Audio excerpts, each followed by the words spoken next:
To the stage. Lord help. Lord help. Let me take down this iconic intro here. You see the virtual tour background and you hear our legendary music. And then there is me. Hi, everybody. Welcome in to another edition of Brainley's virtual tour live. By the way, thank you guys for participating on the poll. I am seeing you, I'm hearing you, and I embrace what you're saying. Um, I may go live in the mornings sometimes, okay? So I'm trying to see what time slot will work. Um, the main reason why is because I know that I produce good content, but I also want the channel to grow as well. And in the sector that we're in, I think I'm doing something very diverse, very unique, and one of one. But I think because the topics are so real, that it can be knees weak, arms heavy like spaghetti. So trust me, I'm trying to diversify because I want this channel to grow, because I know what we're doing over here is producing really, really good fruit. So welcome in, everybody. Glad to have all of you here. Now, let's do what we do and go live on tour. Whew, so this first story, going to be celebrating Kwanzaa. Kwanzaa is coming up. That is our holiday. And just wanted to show love to everybody who does celebrate Kwanzaa. And for those of you who may not celebrate Kwanzaa, or you've always wanted to celebrate Kwanzaa, maybe some tips on how to do Kwanzaa. So let me get the link up here. Okay, hang on, y'all. Okay, here we go.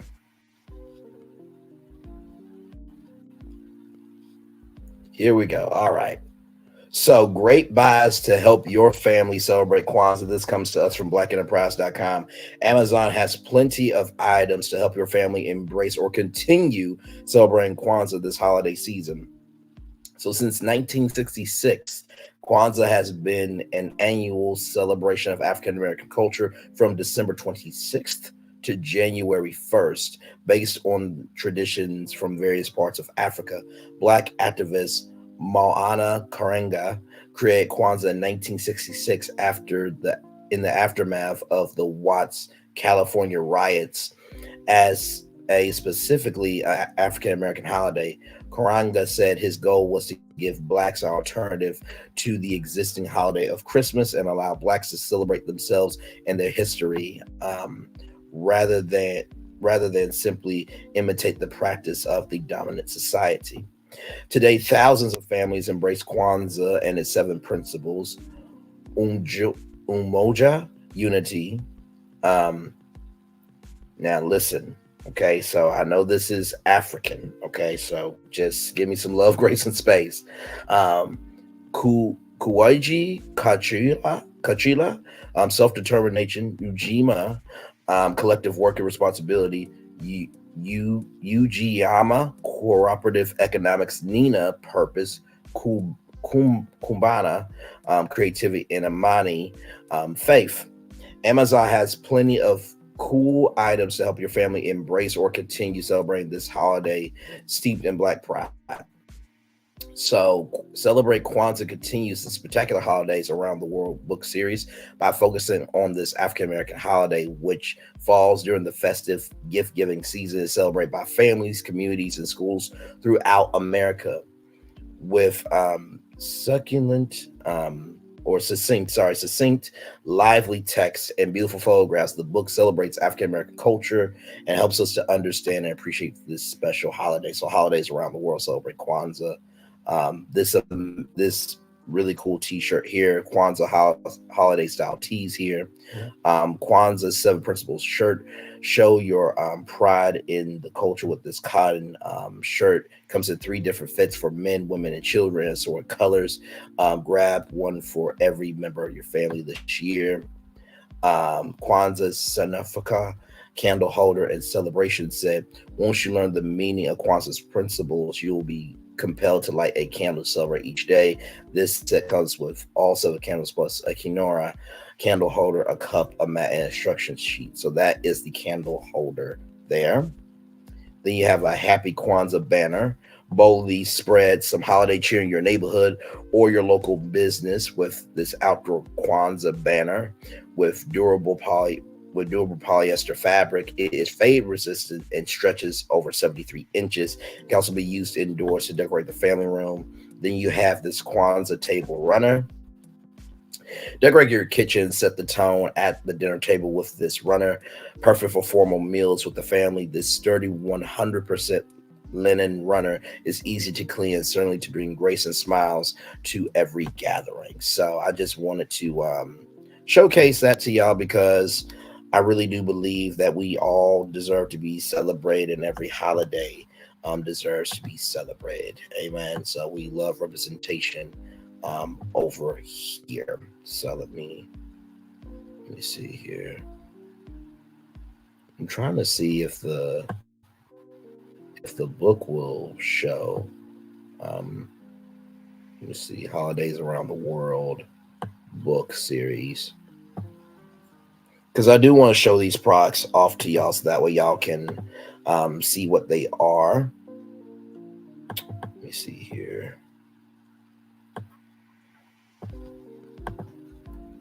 Okay.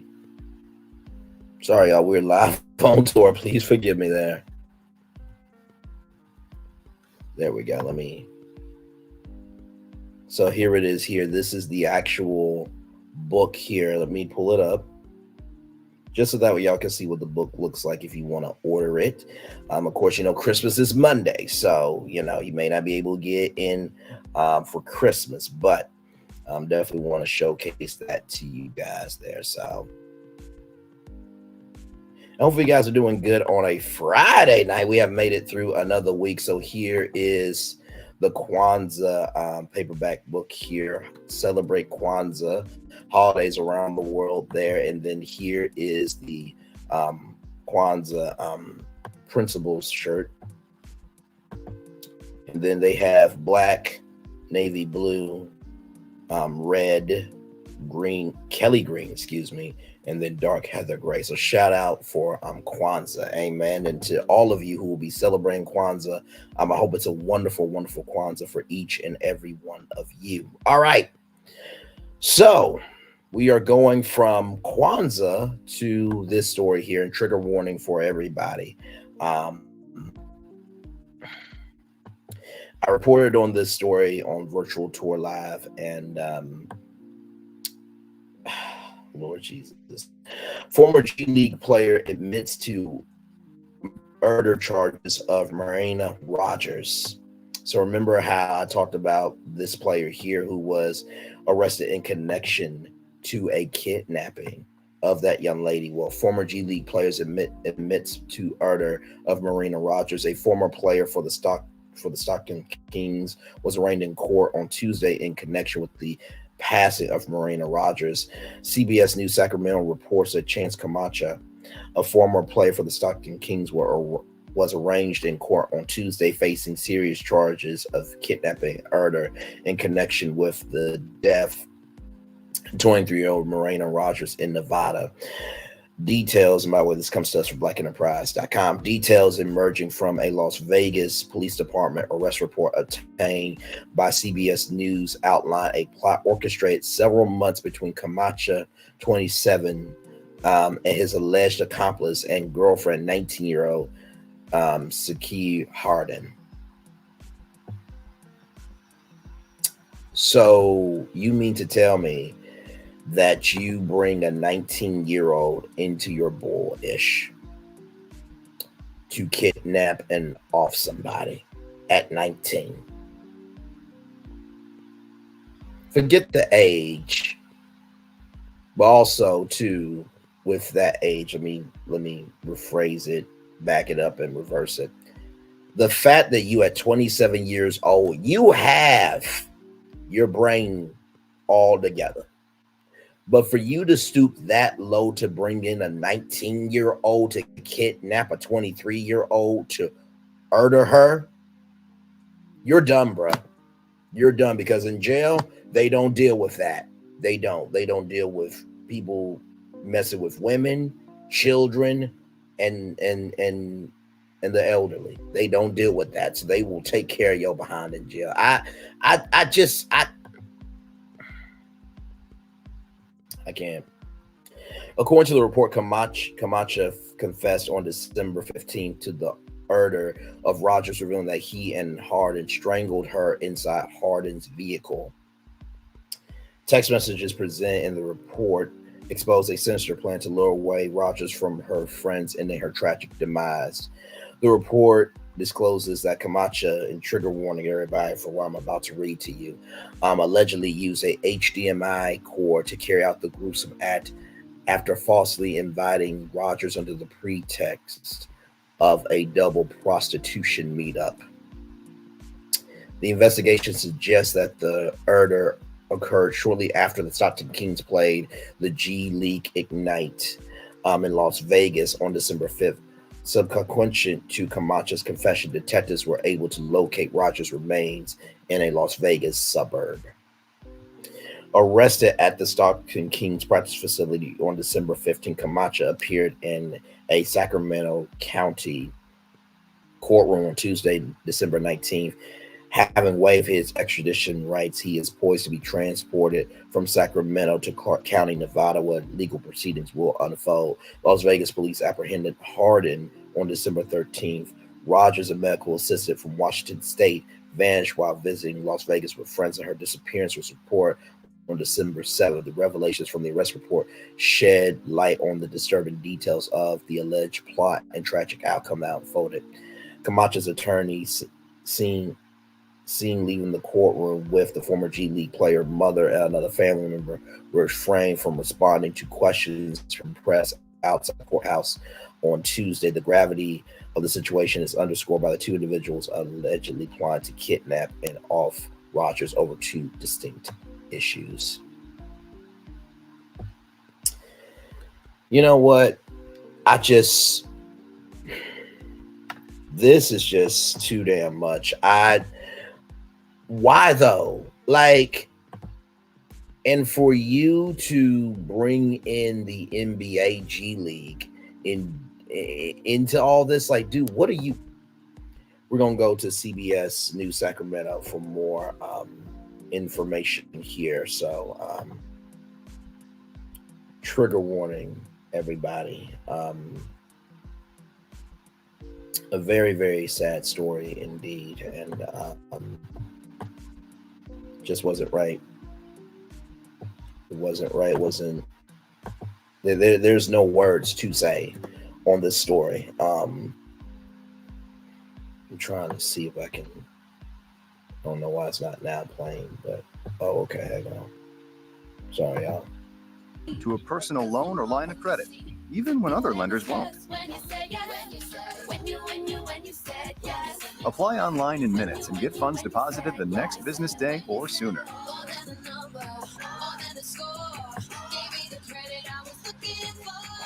Go to netcredit.com. NetCredit. Credit to the people. All right, the story's about to load, y'all. A kidnapping, murder, and confession that landed a former Stockton Kings player behind bars. The twisted plan laid out over text messages. Some of those allegedly sent by the former G League player while on the road for games and during halftime. CBS 13's Madison Keevy's been live on this story. She digs into the documents with the timeline, Madison, of this rising basketball standout now turned murder suspect. Yeah, Tony, this was an alleged revenge murder plan hatched while that former NBA G Leaguer was playing center in Stockton. His alleged accomplice was a woman that he met on a dating app a little over a year ago, and now they both face murder charges. On the red. Chance Comache traded his purple Stockton Kings jersey for an orange jumpsuit. This just a few days after court documents say he told Las Vegas homicide detectives he and girlfriend, 19-year-old Sakari Herndon, murdered Morena Rogers December 6th. I want to pause the video just to give this young lady some love, some support, and really just her life needs to be known. Beautiful young lady. Chance is a dick.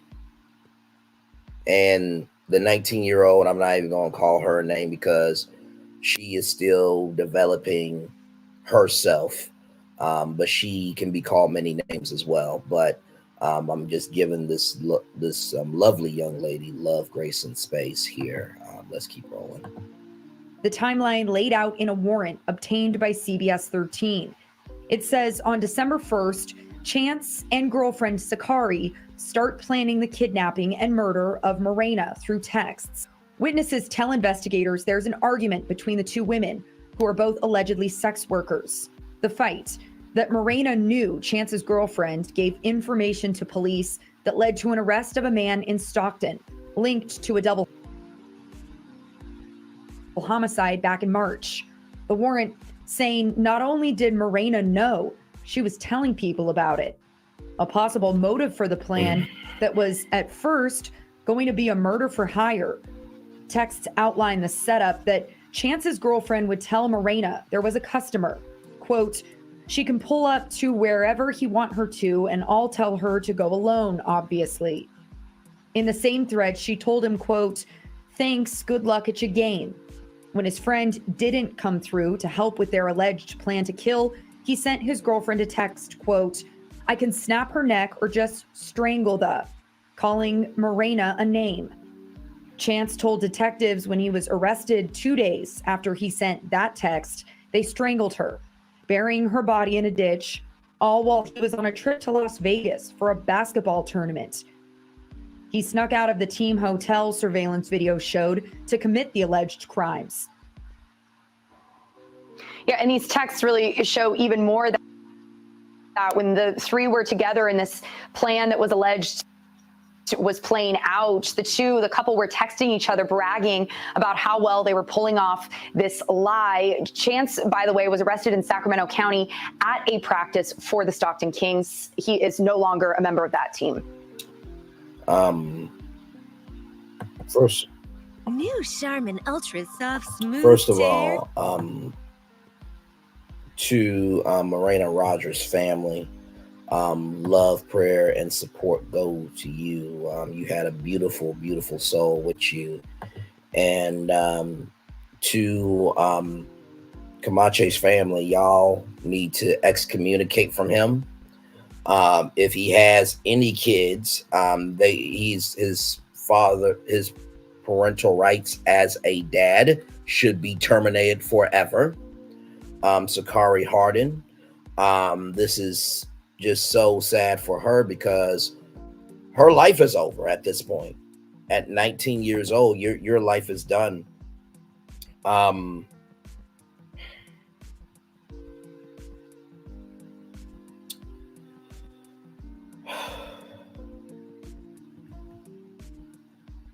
mean, really, there is just no words.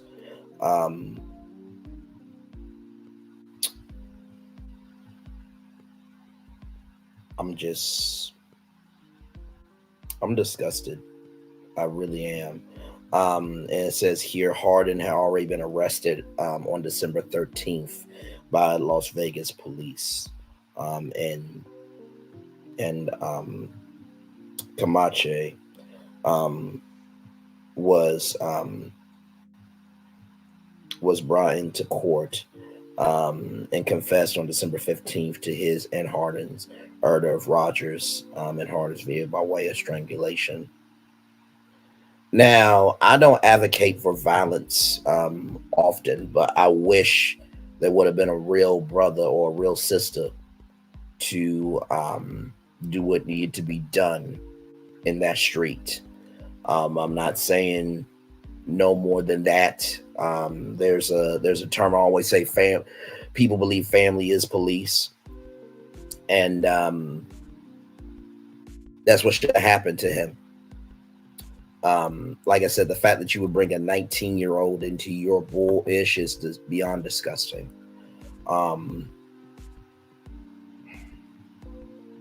Rogers was a medical assistant from Washington State visiting Las Vegas with friends. She was reported missing on December 7th. Comache's, oh yeah, I read all that. The issues, they don't say what the issues are, but either way, it was quite frankly rude crass, trash, tacky, disgusting. There's just no words. So like I said, I'm bringing to light this story because it needs to be told. And I do wish there was I do wish social media was more open to stories like this. Like I said, I wish there were more people here now, but like I said, I'm gonna keep doing what I do because I know stories like this don't get the time of day. I'm gonna pull up Morena Rogers here real quick.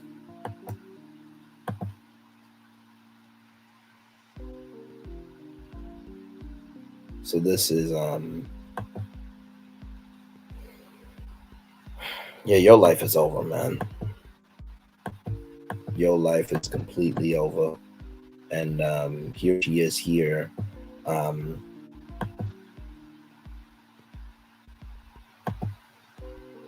me pull her up. So that's Morena Rogers. They're a beautiful sister, by the way. Beautiful sister. This is the 19-year-old that that Comache brought in. Had a promising future in the world, and using an HDMI cord to choke Rogers for 10 seconds and stop when he heard his victim struggle to breathe, but he continued.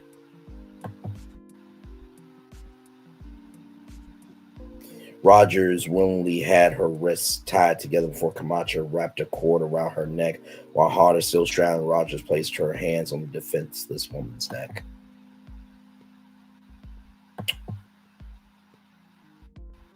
And detectives found Rogers' body on December 15th in a ditch. And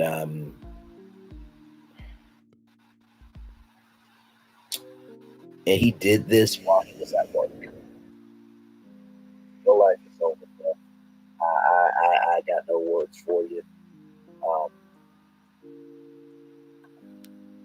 I wanted to bring this story up because you guys may not know about it, but you guys know about it. And that's it. That's all. It says here. The accused Illers smashed Rogers' phone and drove back to the team hotel where they stayed until Comache left with the team around 8:50 a.m. And they covered this young lady's body with rocks. He used a towel to pick up the rocks to avoid getting his DNA on them.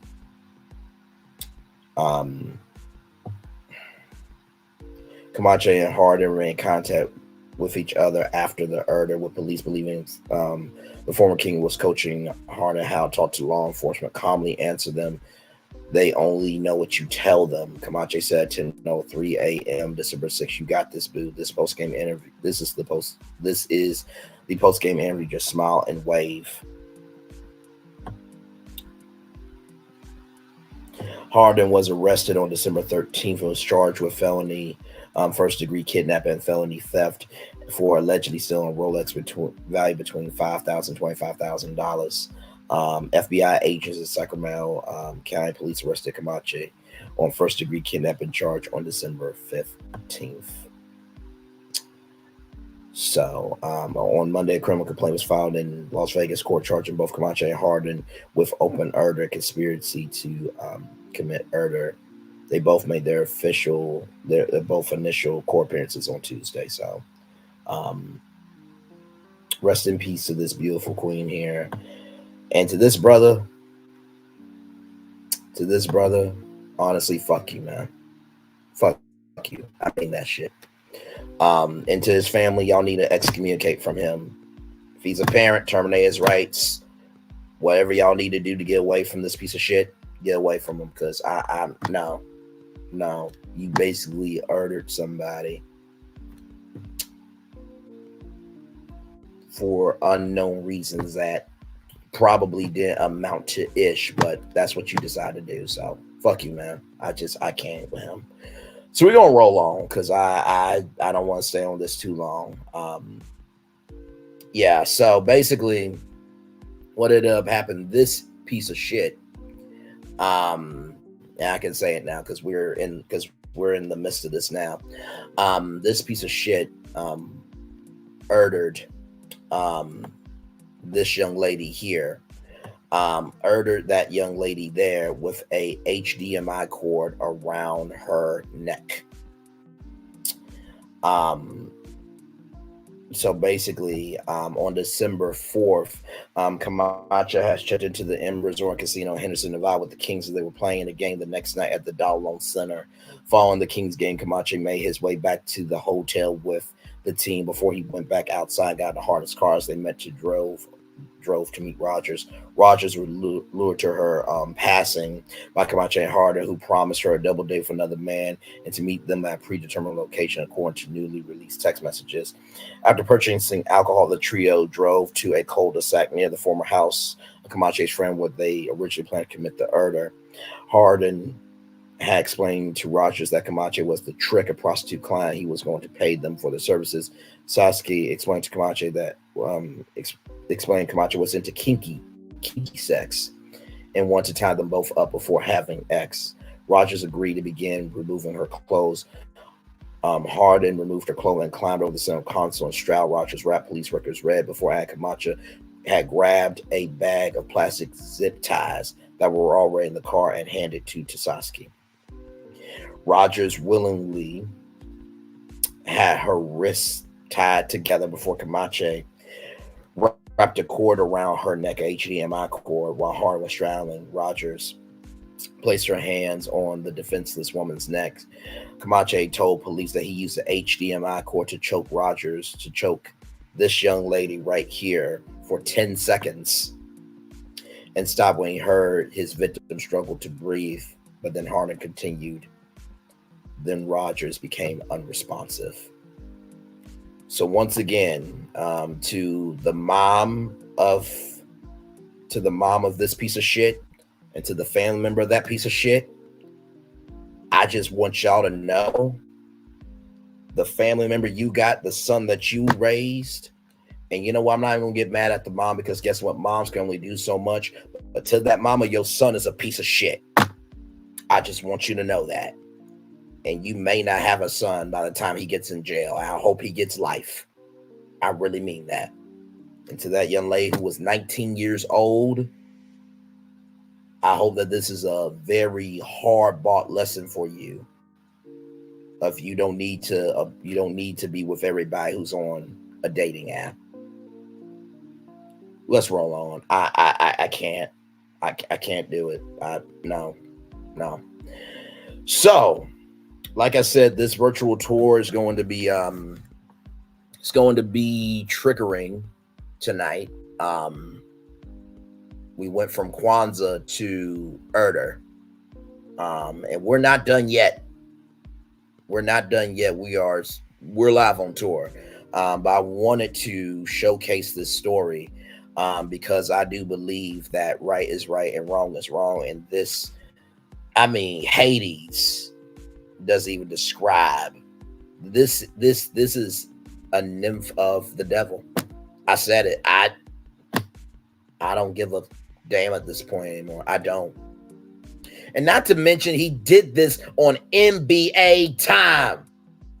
He did it in between games and practices, and he got arrested at the G League's practice facility. You put a whole team in danger because you want to get revenge on somebody. You a piece of shit. And this is what the fuck I mean when there's real shit going on. Because of this dumbass. And I mean every damn word of it. This young lady right here is no longer alive anymore. And to use kinky sex to lure her there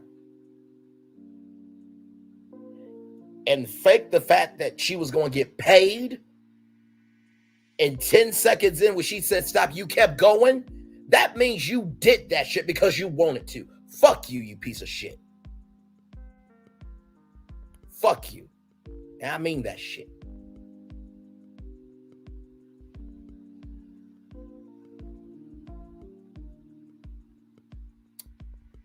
And people wonder why black women don't feel like they're protected. They wonder why. So for those of you who are coming in, this piece of shit, along with a 19-year-old young lady, this 19-year-old young lady did a kidnapping and murder of this young lady right here. This young lady is not around anymore.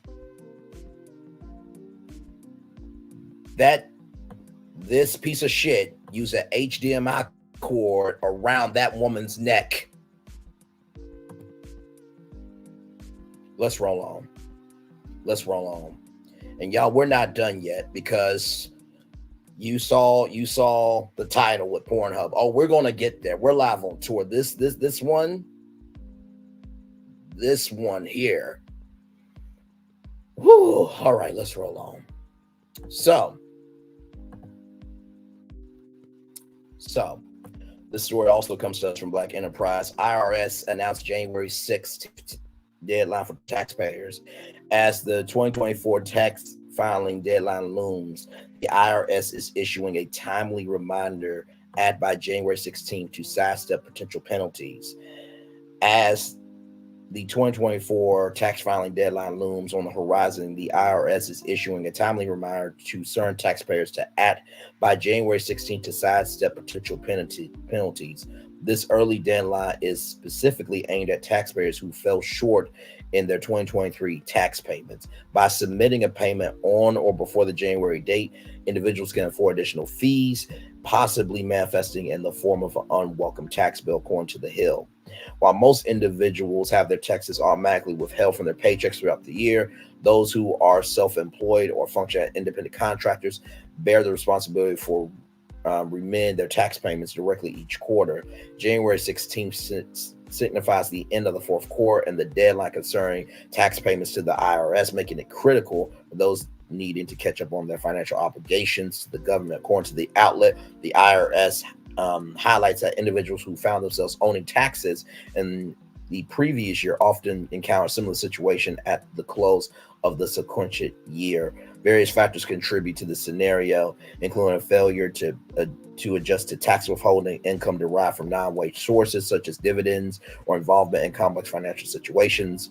The scope of taxable income is broad, covering a wide range of inflows.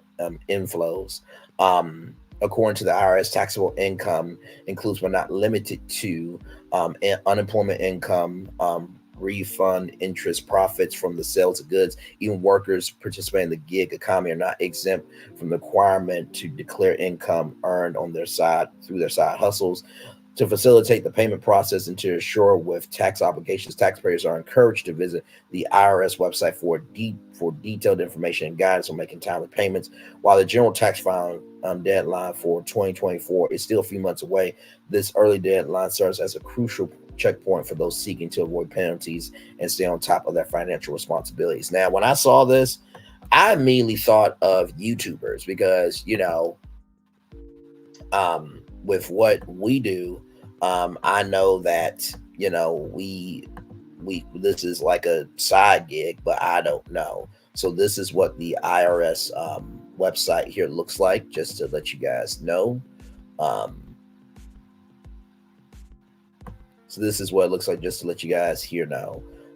So if you guys do need to make that payment, January 16th is the deadline for you. And like it says here, it's not limited to, includes but not limited to unemployment income, refund, interest, profits from sales of goods. Even workers participating in the gig economy are not exempt from the requirement to declare incomes through side hustles. And it says here, the early deadline is specifically aimed at taxpayers who fell short in their 2023 tax payments. So if you did not fall short, this does not concern you, but just want you guys to know that. Okay, so that's from blackenterprise.com. All right. Tiffany Haddish, we got to talk. This comes to us from rollingout.com. Y'all, Tiffany Haddish pleads not guilty in her latest DUI case. Haddish is due back in court next year after not guilty plea for her DUI arraignment. The actor and comedian Tiffany Haddish has entered a plea of not guilty to 2 misdemeanor DUI charges stemming from her Thanksgiving weekend arrest. During arraignment proceedings on Wednesday, December 20th, defense attorneys for the night school star entered not guilty pleas on her behalf. Charges against Haddish include one misdemeanor count of driving under the influence of alcohol and misdemeanor count of driving with 0.08% blood alcohol content. Haddish had performed at a Thanksgiving charity event in West Hollywood, the Laugh Factory, when she apparently fell asleep behind the wheel of her running car before being arrested on November 24th, around 5:45 a.m. by Beverly Hills police. After being released later in the day, the comic performed at a Long Beach, California comedy club that night and made light of the situation. I had prayed to God to send me a man for a job, career, preferably in uniform. He answered my prayers. And also, too, that joke was also made on The Tonight Show with Jimmy Fallon. Haddish, 44, took a more serious tone about the incident in an interview with Entertainment Tonight, telling the outlet she fell asleep after the Tesla she was driving blocked off part of the street where itself parked, but an incident like this will never happen again. Despite being good spirits since the incident, Haddish, who has had a similar DUI case still pending in Atlanta, has also taken responsibility and vowed to be proactive, telling ET Entertainment Tonight, I'm going to get some help and so I can learn balance and boundaries. As of February 14th, a date of February 14th, 2024, has been set for Haddish's pretrial hearing. I think that's Valentine's Day, if I'm not mistaken. It's interesting, Tiffany, because of the DUI drinking, and it's interesting that she is doing a non-guilty plea after this here. Haddish has been ordered to quit drinking and submit to random drug tests by a Georgia judge after second DUI arrest in 2 years. And this comes to us from dailymail.com. In documents obtained by Radar Online, the 44-year-old was allegedly ordered by a Georgia judge to abstain from alcohol or consuming any illegal drugs last week. According to the publication, the decision came after prosecutors asked the court to modify Haddish's bond conditions following her recent arrest in Beverly Hills, California, on suspicion of driving under the influence. So it says here that after her latest brush with the law, prosecutors are said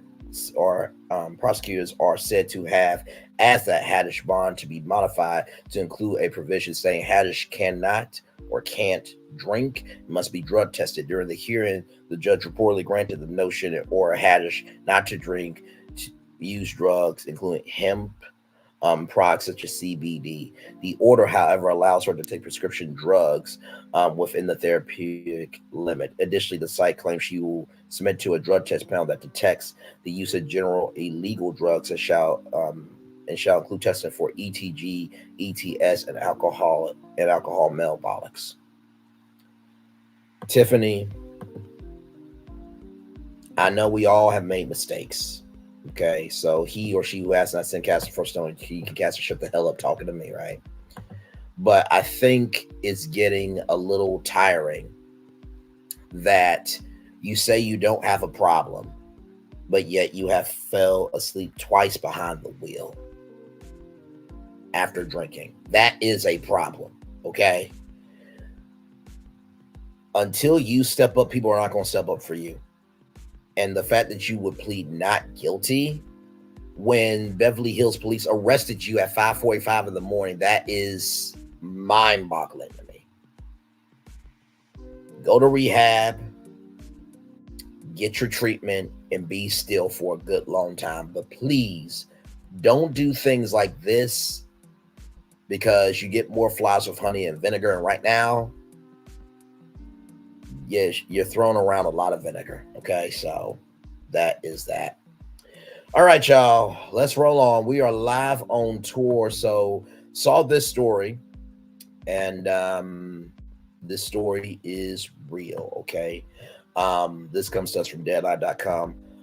Disneyland hotel active shooter report draws dozens of police, but it's a hoax. It's Atlanta make-believe, but police weren't enchanted with a recent call to Disneyland about active shooter that turned out to be a hoax. Dozens of Anaheim police officers with guns drawn responded to the Disneyland hotel upon reports of an active shooter. The Anaheim Police Department responded with what was called a significant police response at 6:10 p.m. on Thursday, according to Anaheim Police spokesperson Sergeant John McClintock. There was no evidence of a shooting or anyone armed at the Disneyland Hotel. According to police, the Fantasy Tower of the Disneyland Hotel was evacuated, according to Disneyland officials. There is currently no threat to the Disneyland Resort or the surrounding area. According to the Anaheim Police Instagram account, there will be increased police presence at the Disneyland Resort and surrounding area throughout the evening. So before people say, well, wait a minute, Braylon, is this really a real story? Here it is here, y'all. Orange County Register, WDW News Today, Fox 5 DC, Daps Magic, Inside the Magic. Hang on, y'all, sorry. Okay, my bad. So the Inside the Magic was a month ago, but basically Daps Magic, Fox 5 DC, WDW News Today, and Orange County Register. So there is no active shooter at Disneyland. And I want to show y'all the Fantasy Tower.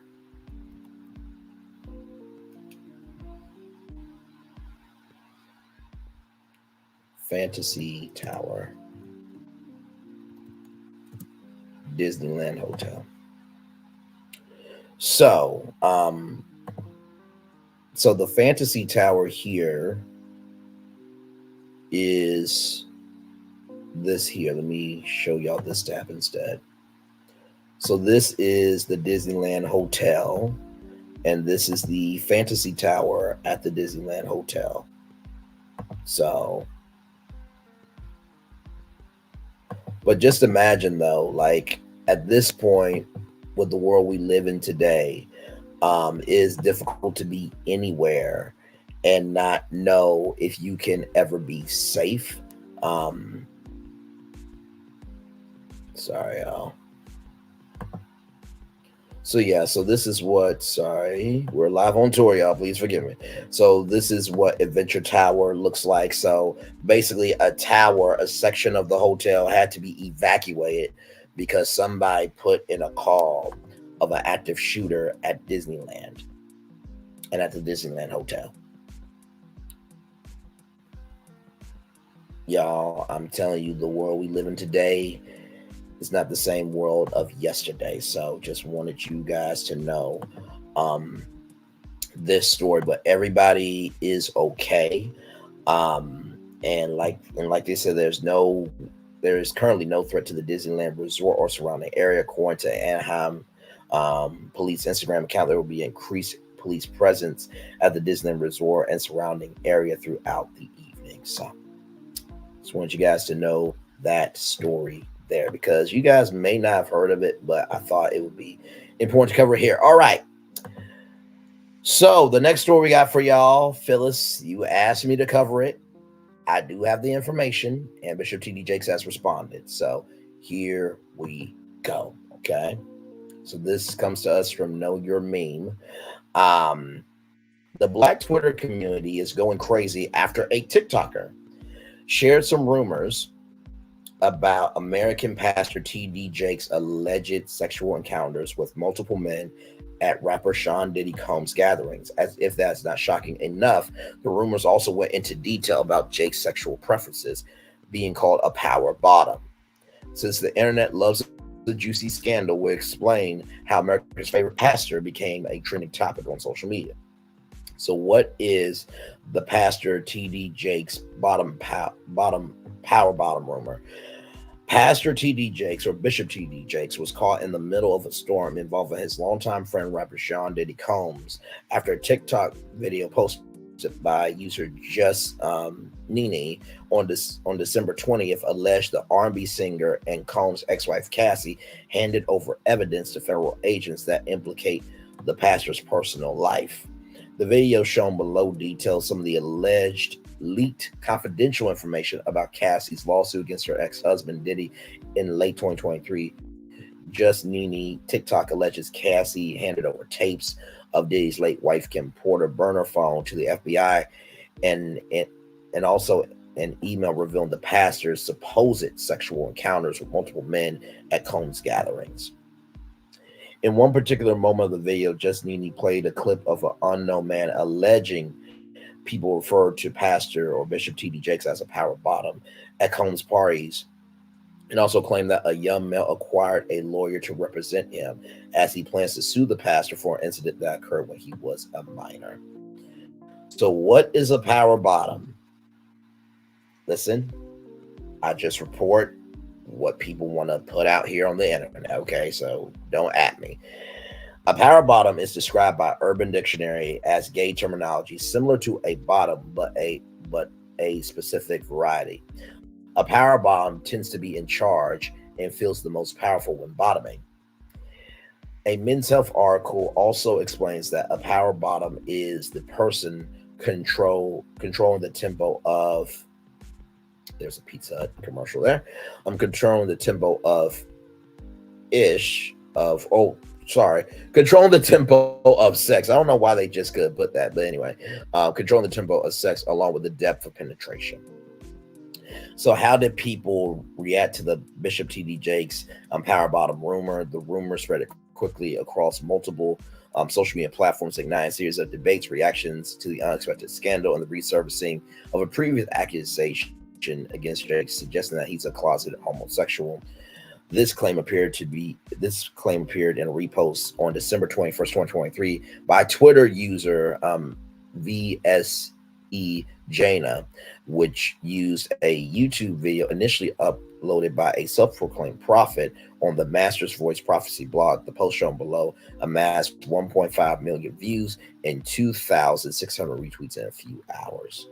So this woman here allegedly had prophesied about Bishop T.D. Jakes. Jokes about Pastor or Bishop T.D. Jakes being a power bottom has also received a lot of engagement online. For example, Twitter user mess.com shared a scene of the comedy TV show It's Always Sunny in Philadelphia, in which the characters have a deep conversation about gay men's sexual preferences and slang show below. The post has amassed more than 2,500 views and 13 likes in a few hours. Y'all, this is what I gotta say on this. First of all, what Cassie did by turning over Kim Porter's phone. Hey, Ramay Button Jackson, welcome and glad to have you here. What Cassie did by turning over Kim Porter's phone to the FBI was a good move because it bolstered her case, and also Kim Porter's voice was heard. Whatever was on those messages should have stayed on those messages, okay? Because for one, we don't know that this is true. This is all hearsay. That's why we say everything's alleged, in my opinion, for entertainment purposes only. Number two, Bishop T.D. Jakes has been married to Sarita Jakes for decades upon decades upon decades. And finally, I do not believe that Bishop T.D. Jakes did this. In the world of Hollywood, or Hollyweird, as some of you call it, there are parties, there are events, there are conferences, this, that, and third, and all around the world, and where you may get invited, but all you know is the person who invited you, and that's it. So that's why I'm going to go on. And also, too, I want to put this out too.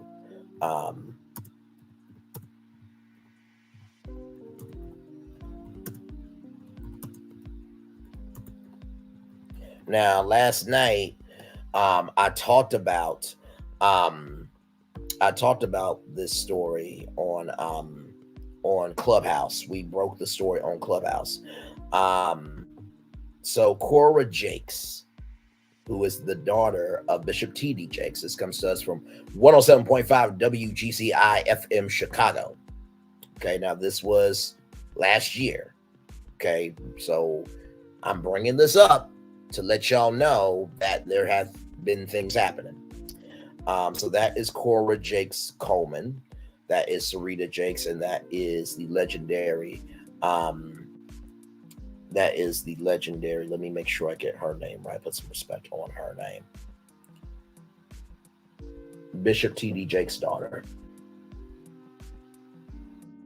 Sarah Jakes Roberts. But here we go. So here is this story here. We broke this on Clubhouse. It's not even showing. Hang on, y'all. Give me one moment. So I thought I was going to show the story. Give me one moment, because I do want y'all to know this story. And like I said, trigger warning, because this story. Whoo, Lord. Okay. Like I said, this is a very live tour tonight. Okay? It's a very live tour tonight. I don't even know how to move, okay, with this tour. So welcome in, everybody. Like, comment, share, and subscribe. We are live on tour. So, story I'm about to show y'all is real. This did happen, okay? So, okay, me to take out. Work with me, not against me here. Work with me, not against me. Okay. So this story happened last year. This story has nothing to do with Bishop T.D. Jakes and Diddy. I'm just giving you just a layer to this of we don't know what we don't know. So it says here, T.D. Jakes' son-in-law associated with Potter's House Children's Ministry accused of molesting kids. Okay? T.D. Jakes' son-in-law, the husband of Cora Jakes, has been accused of inappropriate contact with at least one child, Media Takeout has learned. T.D. Jakes' daughter, Cora, is a preacher and associate pastor who oversees the Destiny House Children's Ministry of the Potter's House of Dallas. The ministry reaches more than 30,000 members, all children, and over 50 outreach ministries. Her ex-husband, Richard Brandon Coleman, who is a Christian rapper, is associated with the Potter House Children's Ministry. In addition to their connection to the children's ministry, Richard and Cora are also parents. They have 2 adopted children. But a few weeks ago, this was last year, y'all, hashtag last year. But a few weeks ago, Cora abruptly announced that she and Richard was divorcing. Cora did not give any details on what caused separation, but she merely posted this. It is with a heavy heart that I announce that my husband and I have decided to divorce. This is a very private and personal matter, and I ask kindly for your prayers as I prioritize myself and, most importantly, my children's well-being at this time. God bless. Cora Jakes. She seems to be concerned about with her children's well-being. Well, Media Takeout did some digging, and turns out that Cora's husband was arrested in Texas for continuous sexual abuse of young child or children. He has been locked up in prison, this was last year, y'all, for the past 21 days and is being held on $150,000 bail. So, under Texas law, continuous sexual abuse of young child or children is a criminal offense of where a person 17 years or younger commits 2 or more sexual acts against one or more victims younger than 14 years of age within a 30-day time period or longer. Because the offense requires a pattern of sexual abuse, it carries a higher punishment than any of the single sex crimes on which it's based. Continuous sexual abuse of a young child carries a special minimum of 25 years, and people convicted for continuous sexual abuse of a young child are not eligible for parole. So far, neither T.D. Jakes nor Cora has spoken out about who the alleged victims were. what actions are being taken to ensure the protection and well-being of any child potentially victimized by Cora's ex-husband. Okay, so just wanted to give that context there. That has nothing to do with this. We're now back on this because Bishop T.D. Jakes has responded with the allegations. This comes to us from the Christian Post. Here we go. A representative for the popular televangelist T.D. Jakes, who leads the Potter's House Mega Church in Dallas, Texas, has dismissed as unequivocally false and baseless an unverified report casting innuendo about his sexuality, accusing him of being a frequent participant at sex parties hosted by producer and music mogul Sean Diddy Combs, known by his stage name Diddy. Recent claims circulating on pockets of social media about Bishop T.D. Jakes are unequivocally false and baseless. Jordan A. Hora, executive director of public relations and communications for the T.D. Jakes Group, T.D. Jakes Ministries, and the Potter's House, told the Christian Post in an exclusive statement Thursday. What has always been true, in the words of the late pastor Charles H. Spurgeon, if you want the truth to go around the world, you must hire an express train to pull it. But if you want a lie to go around the world, it will fly. It is light as a feather and a breath. Jesus.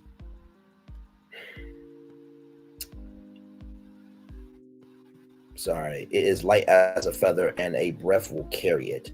Horace said it was disheartening to witness the proliferation of numerous deep fake photos and distortion of words through false, sensationalized misrepresentations, encapsulating purported statements to falsely speculate and attack others, including Bishop Jakes.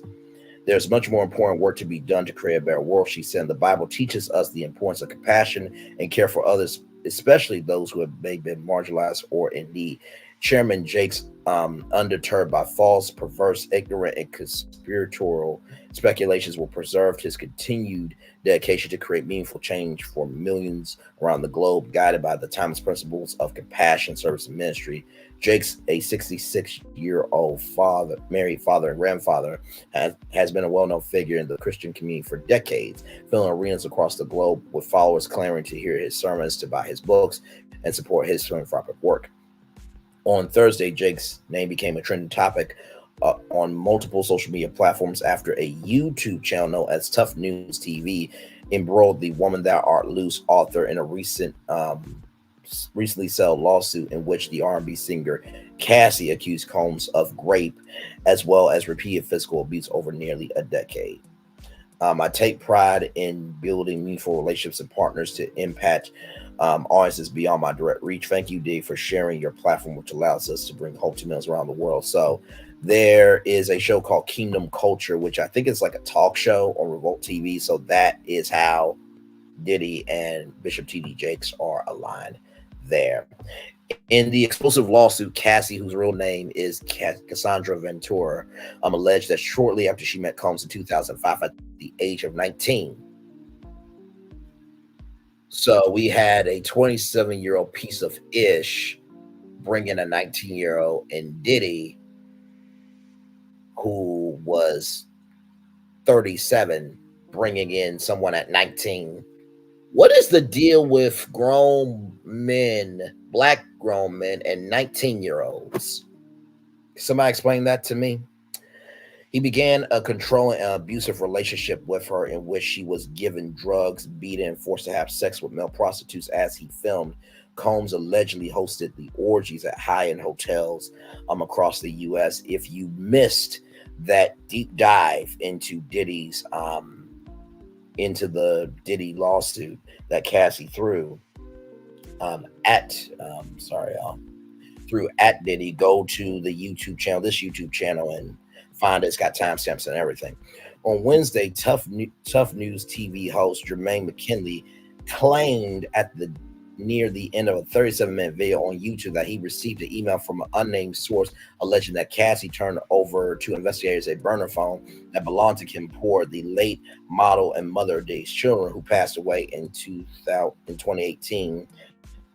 Cassie also allegedly shared a USB device containing recordings of Diddy's alleged sex parties where he reportedly hosted several powerful people, including Jakes. I'm also told that multiple male escorts corroborate the fact that TD Jakes has slept with multiple men at Diddy's parties and abroad, the unnamed source claims. It's also been said that a young male has acquired a lawyer to represent him as he is set to sue Jakes for an incident that took place when he was just 16 years old. The video source alleged that the minor, whose family attended the Parr's house until he left in 2015, was forced to perform a sex act on Jakes. By the way, all of that is alleged. So I don't know. I've never heard of Tough News TV. I never heard Jermaine McKinley, but sometimes when you have a source, you need to keep it to yourself, because if none of that is true and Bishop TD Jakes was just at the party because he got invited, Tough News TV may be gone off of YouTube, and you may not have a job or may not be able to get a job. The source further alleged that the boy's family was paid off to keep quiet, to keep what happened quiet, but now he intends to seek his own justice as an adult. On Thursday, TikTok, I read all that ish already. When questioned by the Christian Post about the source of the allegations against Jake McKinley, did not respond. So wait a minute.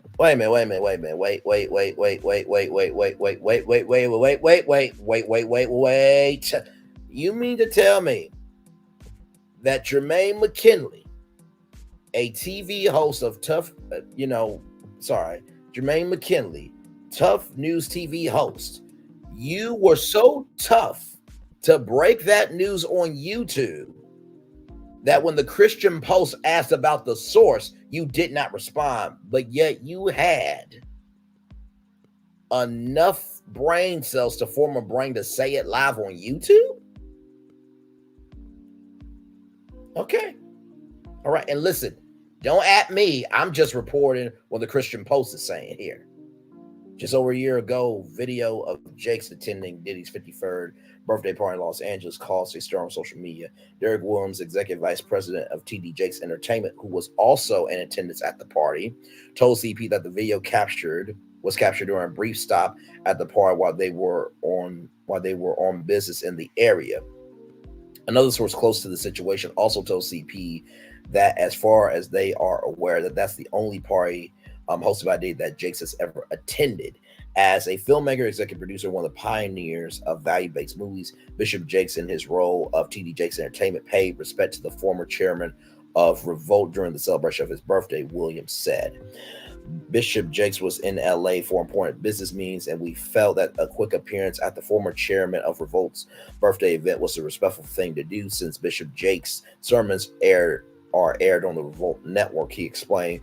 We both greeted the family. Bishop Jakes recorded a brief celebratory birthday video and left immediately to take our other scheduled meetings. Any accusation to the contrary is wholly unsustained, unverified, and false, Williams said. Bishop Jakes will continue to break down barriers and find relevant ways to tell faith-based and value-based stories.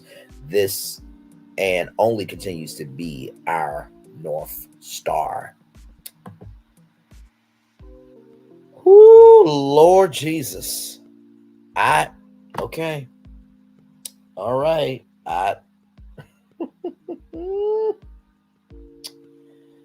Tough News TV. I hope that you got lawyers ready, bro, because honestly, tell you the truth, I got no dog in this fight, but I believe that brother from TD Jakes Entertainment. TD Jakes Entertainment been around. TD Jakes Entertainment probably has been around longer than Tough News TV, because who has ever heard of Tough News TV? Like, no shade, but I'm just being honest. Who has ever heard of Tough News TV? Anyway, let's roll on, y'all, because the next story that we got for y'all,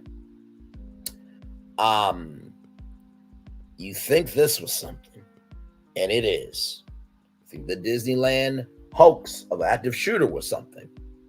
It is. You think Chance Comache, that piece of ish who brought in a 19-year-old into his twisted, broken, and dead brain cells that cannot form a brain, to not kidnap somebody and choke them around their neck with an HDMI cord. You think that was something? And it is. This next story, I literally saw it today, and I had to update the thumbnail. I'm going to let y'all read it first before we get into it. Y'all are seeing it.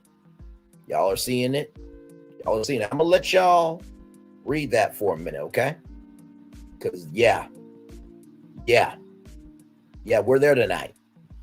We're there tonight. We are there tonight. So y'all see the headline? Y'all ready to go on this destination? Let's roll. So it says PornHub parent company admits to profiting from sex trafficking. I'll read that one more time. PornHub parent company admits to profiting from sex trafficking and will pay $1.84 million fine and compensate victims.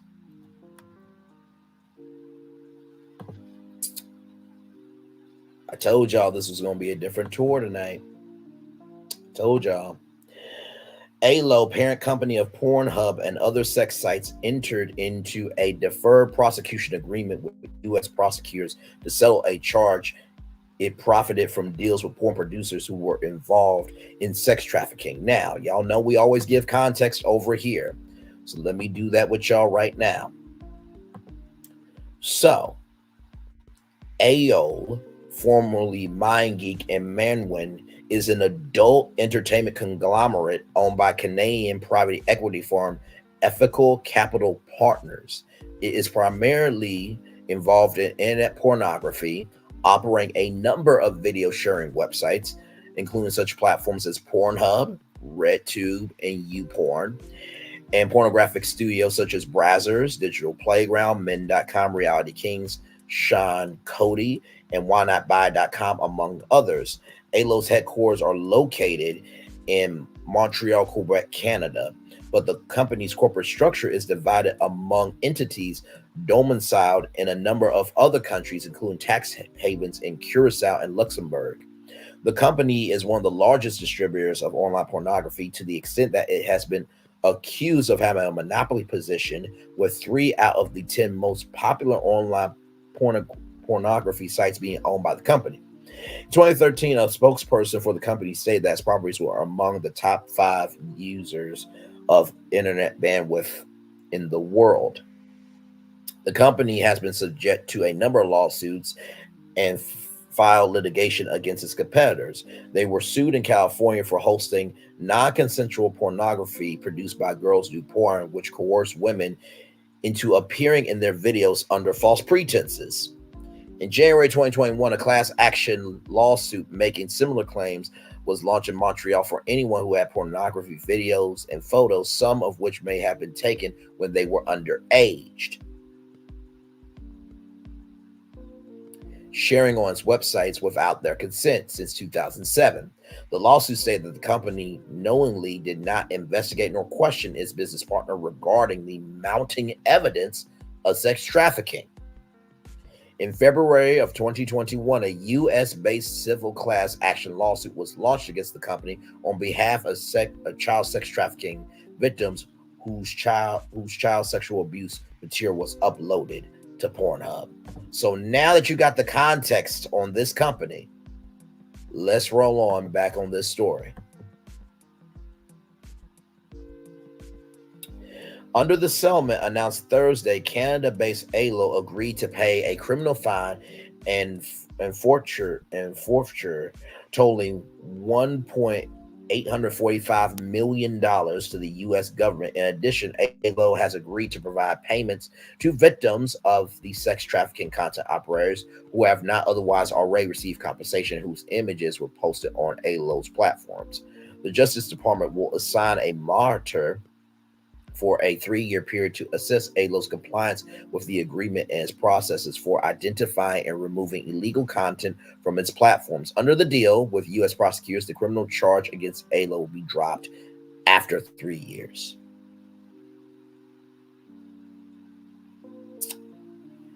The deferred prosecution agreement with ALO holds the parent company of PornHub.com accountable for its role in hosting videos and accepting payments from criminal actors who coerced young women in engaging in sexual acts on videos that were posted without their consent. Breon Peace, U.S. attorney for the Eastern District of New York, said in a statement. Beginning in 2009, ALO, formerly MindGeek, hosted pornographic videos, created basically the same thing that I said with the Wikipedia download on the company, but I'm rereading it here because it is in the article. Beginning in 2009, ALO, formerly MindGeek, hosted pornographic videos created by Girls Do Porn founder Michael Pratt and his collaborators on sites including PornHub.com. In 2019, a federal grand jury in the Southern District of California returned an indictment against the Girls Do Porn operators for sex trafficking offenses and other charges for deceiving and coercing young women to appear in sex videos, which were then posted online without the women's consent, according to federal prosecutors. Since then, several of the Girls Who Do Porn operators have been convicted in connection with that case. Between 2017 and 2019, ALO received money that the company knew or should have known was derived from the Girls Do Porn operators' sex trafficking operations. According to U.S. prosecutors, during that time period, ALO received payments of approximately $106,370 from the Girls Do Porn operators. In addition, between September 2017 and December 2020, MindGeek received payments from advertisers attributable to content from Girls Do Porn and related site Girls Do Toys, totaling approximately $736,891. Once again, $763,891. Between 2016 and 2019, MindGeek received several content removal requests from individuals seeking to remove Girls Do Porn videos from its websites. In October 2019, MindGeek finally removed the official Girls Do Porn channel from its platform, but did not remove the official Girls Do Toys channel until December 2020, prosecutors said. Motivated by profit, ALO Holdings knowingly enriched itself by turning a blind eye to the chorus of victims who communicate to the company that they were deceived and coerced into participating in illicit sexual activity, James Smith, assistant director in charge of the FBI's New York field office, said in a statement. ALO is owned by a private equity firm, Ethical Capital Partners, which acquired predecessor company MindGeek for undisclosed financial terms earlier this year. Ethical Capital Partners, or ECP, has said that it will focus on building the company's trust and safety to make it the internet leader in fighting illegal online content. ALO said in a statement that it deeply regrets having hosted content by Girls Do Porn and Girls Do Toys, while the production company provided the platforms with written documentation that purported to be consent forms signed by women who were featured in the GDP Girls Do Porn and GDT Girls Do Toys productions, and ALO was unaware of Girls Do Porn and Girls Do Toys criminal conduct. ALO now understands that those forms were obtained by Girls Do Porn, Girls Do Toys through fraud and coercion, the company said. The company noted the U.S. government's 30-month investigation did not find ALO or its affiliates violate federal criminal laws prohibiting sex trafficking or the sexual exploitations of minors, including child pornography. Prosecutors said that it entered into the deferred prosecution agreement with ALO based on various factors, including that while it did not voluntarily self-disclose the criminal conduct, it cooperated with U.S. law enforcement investigators, that it did remove Girls Do Porn and Girls Do Toys content from its platforms, and that the company committed to remediating and improving its compliance program and internal controls. It is our hope that this resolution, which includes certain agreed payments to the women whose images were posted on the company's platforms and independent monitorship, brings some measure closer to those negatively affected, Peace said in a statement. This resolution will not only provide oversight over one of the largest online content distributors in the world and ensure the company's lawful behavior, but will also develop industry-wide standards for safety and compliance. Y'all, there's real stuff going on in the world today. And I wanted to bring y'all these stories today because honestly, it needs to be covered. I don't know who else is going to cover this particular story because this story has some heat to it for damn sure. I know everybody been talking about the Bishop T.D. Jakes. I know that some people have been talking about the Chance Comache, but this story right here needed to be talked about. So this comes to us from Variety.com. So yeah. Y'all, I told y'all this was going to be a different live tonight. I told y'all it was going to be a different live tonight. So yeah, I hope that covering these stories tonight, goes to show you that there is real things going on in the world and that these things need to be covered. I'll always try to rest, be still, and pray before I do anything. And I was thinking about this show. I'm gonna drop the link if you guys want to come up. I was thinking about how to do this show, and I was just like, well, you're going from Kwanzaa to PornHub. You don't know how you're gonna get there, but I do believe that this tour needs to be gone on. Because guess what? This needs to be known. So I'm gonna pin the link if you guys want to come up. Feel free. I know that in this sector, because I'm in the Love Marriage Huntsville sector, in this sector, I think what I'm doing is very unique, and it is a one-of-one thing that we go live on tour to talk about anything and everything going on in the world today. But I appreciate y'all for hanging in there with me, for seeing me, for embracing me, for giving me that love, grace, and space. And honestly, tell you the truth, I don't know if this story right here is going to be on Good Morning America. I don't know if it's going to be on the Today Show, CBS Mornings. I don't even know if it's going to be on NBC Nightly News, CBS Evening News, or ABC World News with David Muir. I don't know. This story should be reported on though. But yeah, so that's your tour, y'all. That is your tour for tonight. Like I said, the link is pinned if you guys want to come on up. Y'all,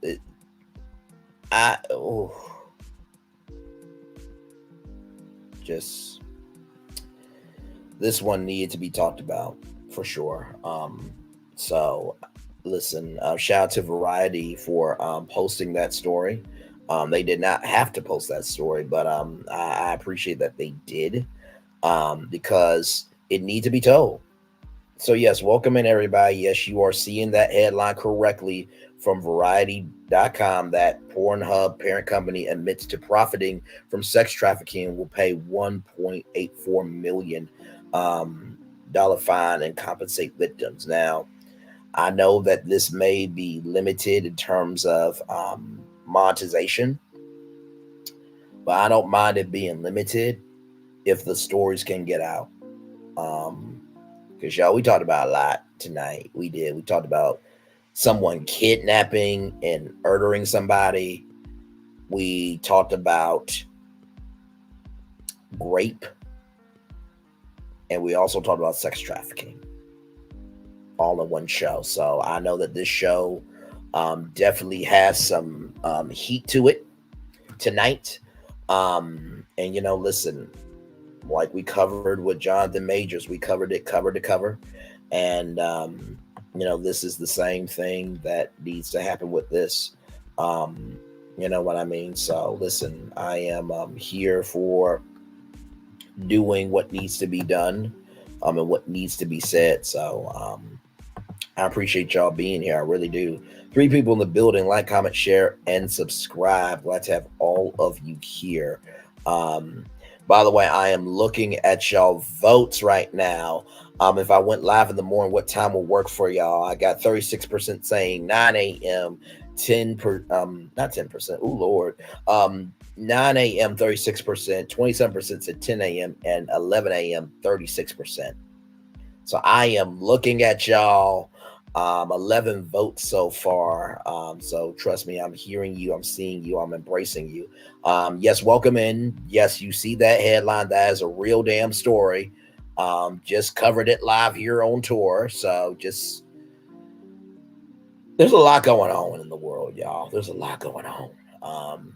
And literally, honestly, the last destination we were going to go on was with Bishop T.D. Jakes and P. Diddy, because I know Phyllis asked me if I was going to cover it, but I wanted to make sure that you know, I got my facts straight, and also to hear from Bishop T.D. Jakes himself. So yeah, y'all, we are live on tour. Glad to have all you here. Like, comment, share, subscribe. Hope you guys got your Christmas shopping done. If not, listen, you got Saturday and Sunday. Let me see here. Okay, y'all. So I am looking right now at Tough News TV. 177 views. And he's a black man, by the way, y'all. He's a black man. Woo.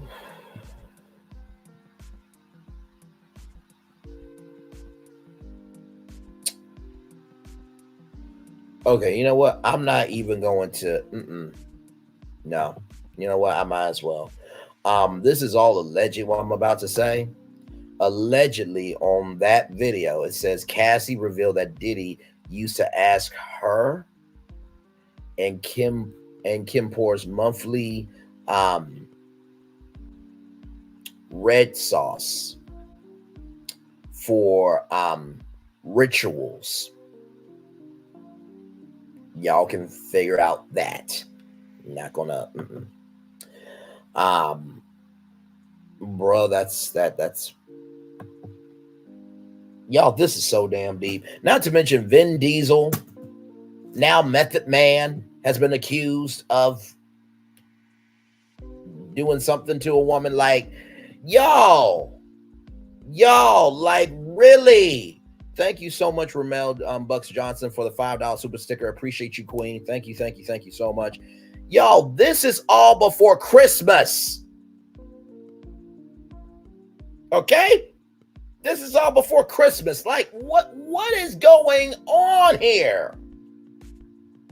Really?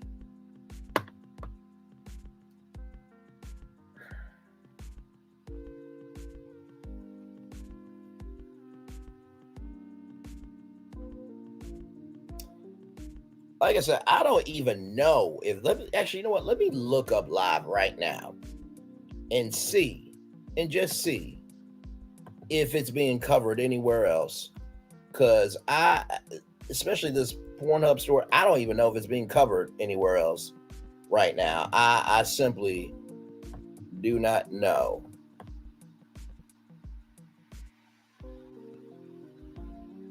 Okay, so I'm going to look up upload date.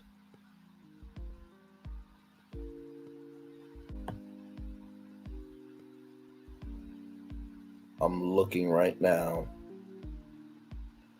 Okay, so WNON, no views covered it, but I think that probably is an AI chant. Actually, let me see. Okay, so it's a channel with 20 subscribers and 181 videos. Good Lord. But I'm not seeing any big content creators covering this right now. I know I am a very small content creator. So I may be the first actual content creator to cover this story. and proud to cover it. But y'all, this is too damn much. This is too damn much. And y'all, we went from Kwanzaa to PornHub in one show. Where they do that at? Like, like I said, Chance Comache, you're a piece of shit, bro. To kidnap a 23-year-old and in her life, off her with an HDMI cord around her neck. And not to mention too, right, that part right there. The fact also too that you, Chance, said that it was a prostitution setup and that you wanted kinky sex, and that the 19-year-old girlfriend told this young lady that you were into kinky sex, and you grabbed plastic zip ties, and this woman willingly brought her hands to be tied, and then you used an HDMI cord to choke her within 10 seconds, and you kept going? Like I said, to your mama, I'm going to get what, because moms and dads can only do so much, but to your mama, Chance, I'm letting your mama know that you, as the son that she birthed, you are a piece of shit for what you did. And I hope they take care of you in jail. I mean that. Don't give him no special cell. Let him have at it. I mean that shit. With Disneyland, the fact that there was a call to Anaheim police of a active shooter and it was a hoax. You can't even go to the most magical place on earth and be okay. Really, I just. Then this whole Bishop T.D. Jakes story, where Bishop T.D. Jakes did collaborate with P. Diddy on a show on Revolt TV, and this content creator, who I really never heard of, saying allegedly, once again, allegedly, that when Cassie turned over Kim Porter's phone to the FBI, that did used to ask Cassie and Kim for her and Kim Porter's monthly red juice for rituals. Allegedly, that's what this brother said. And then to accuse of Bishop T.D. Jakes also having sex with men at these parties when it was a business arrangement and just came through the party just to celebrate Diddy and then left. And you say that on your channel, when if none of this is true, your channel gone. Completely gone. And then we have this PornHub parent company amidst profiting from sex trafficking. What in the actual fuck is going on in the world today? Like at this point, Tiffany Haddish DUI is at the bottom of the barrel compared to all this other shit. I can't do it. Like I said, if y'all want to come up, feel free. Those are the stories that we have for y'all tonight. We also talked about Kwanzaa too. And I started off with Kwanzaa because honestly, with this show, the way it was rolling, we needed to start with something positive. And then the IRS is telling y'all January 16th is y'all tax deadline. If this deadline is specifically aimed at taxpayers who fell short in their 2023 tax payments. Okay. So I don't know if that means YouTubers have to pay their taxes on the money that they have earned. I know my mom has said to me that, keep your receipts and everything else. So I don't know about that, but I'm definitely going to check into that because if I need to pay, I need to pay. By the way, since we're speaking on live topics, things of the sort, y'all ready for this story? Because I told y'all that we were not out of this thing. So before anything gets struck or anything, y'all, this is from CBS. Actually, you know what? Hang on, let me do this because I'm not about to get struck. CBS News. Let me just do this, okay? All right, let me bring this up. Now, listen, I'm not trying to bring doom and gloom tonight. I know that this is a very different virtual tour tonight, but I think y'all need to know. Because as tourists, as the legendary Alpha MC calls us, as virtual travelers, as a virtual tour family, we need to look out for each other. So, with that being said, this video uploads here. Oh, okay, hang on. So this comes to us from CBS News, and here we go. The CDC says COVID cases are on the rise across the U.S., with almost every state reporting a spike in new infections as we head into another holiday travel weekend. At least 22 states are reporting very high COVID-19 wastewater levels. Most of those states are in the Midwest, Mid-Atlantic, and New England.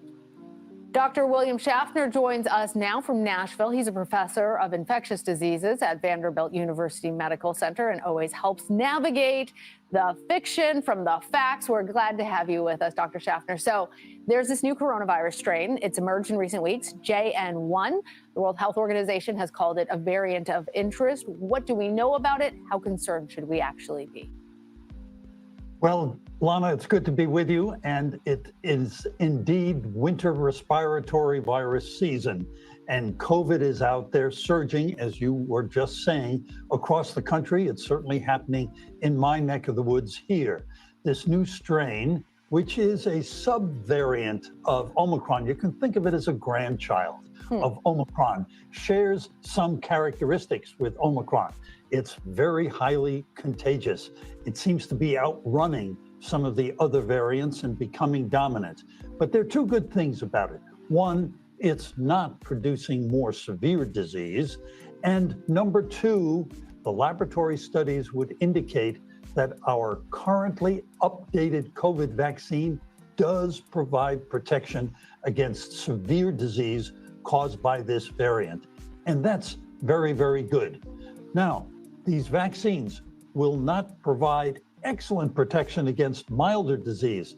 And by milder, what we mean is not needing hospitalizations, but you could be kind of miserable for 3 or 4 days. But protection against hospitalization, intensive care unit admission, protection against dying.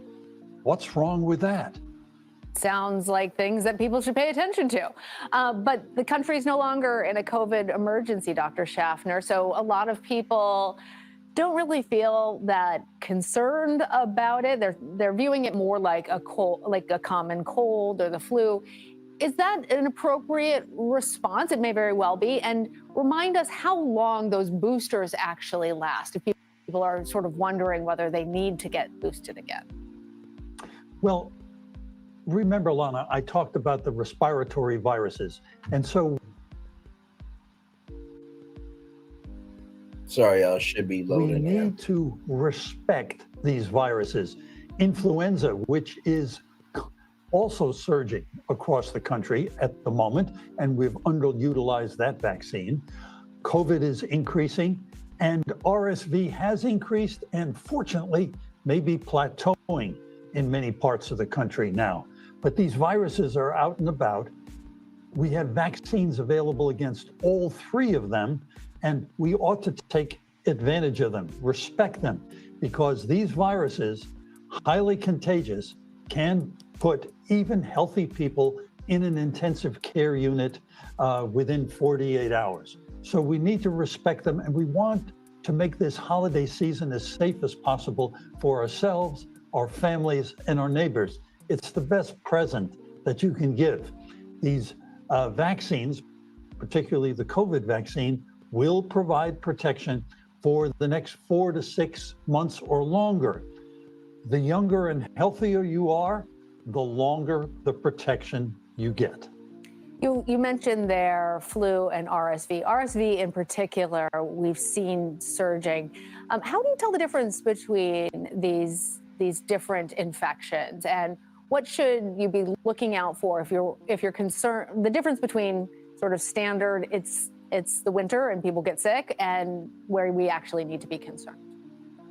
Well, it's very hard to distinguish these viruses clinically. Even we expert infectious disease doctors often cannot do that. You need to be tested. And here I'm going to emphasize, Lana, people who are at increased risk of these serious infections: older persons, people with underlying illnesses, heart disease, lung disease, diabetes, any kind of chronic illness, persons who are pregnant, persons who are immune compromised. If you get sick, please contact your healthcare provider, get testing, because particularly for flu and for COVID, we have medications that can make the illness less serious. And all of us, in addition to getting vaccinated, if we go out into crowds, indoors, get your mask out again. It provides an additional layer of protection. Also keeps you warm outside, I've noticed. All right, Dr. William Schaffner, thank you. My pleasure. So, like I said to y'all,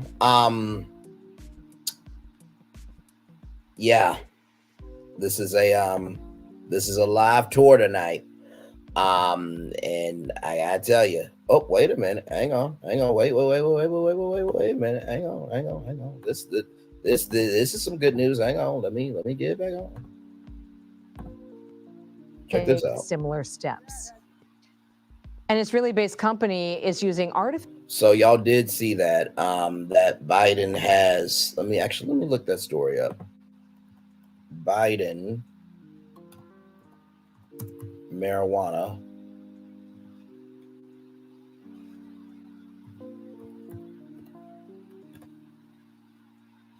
All right, so here we go, y'all. NBC News here.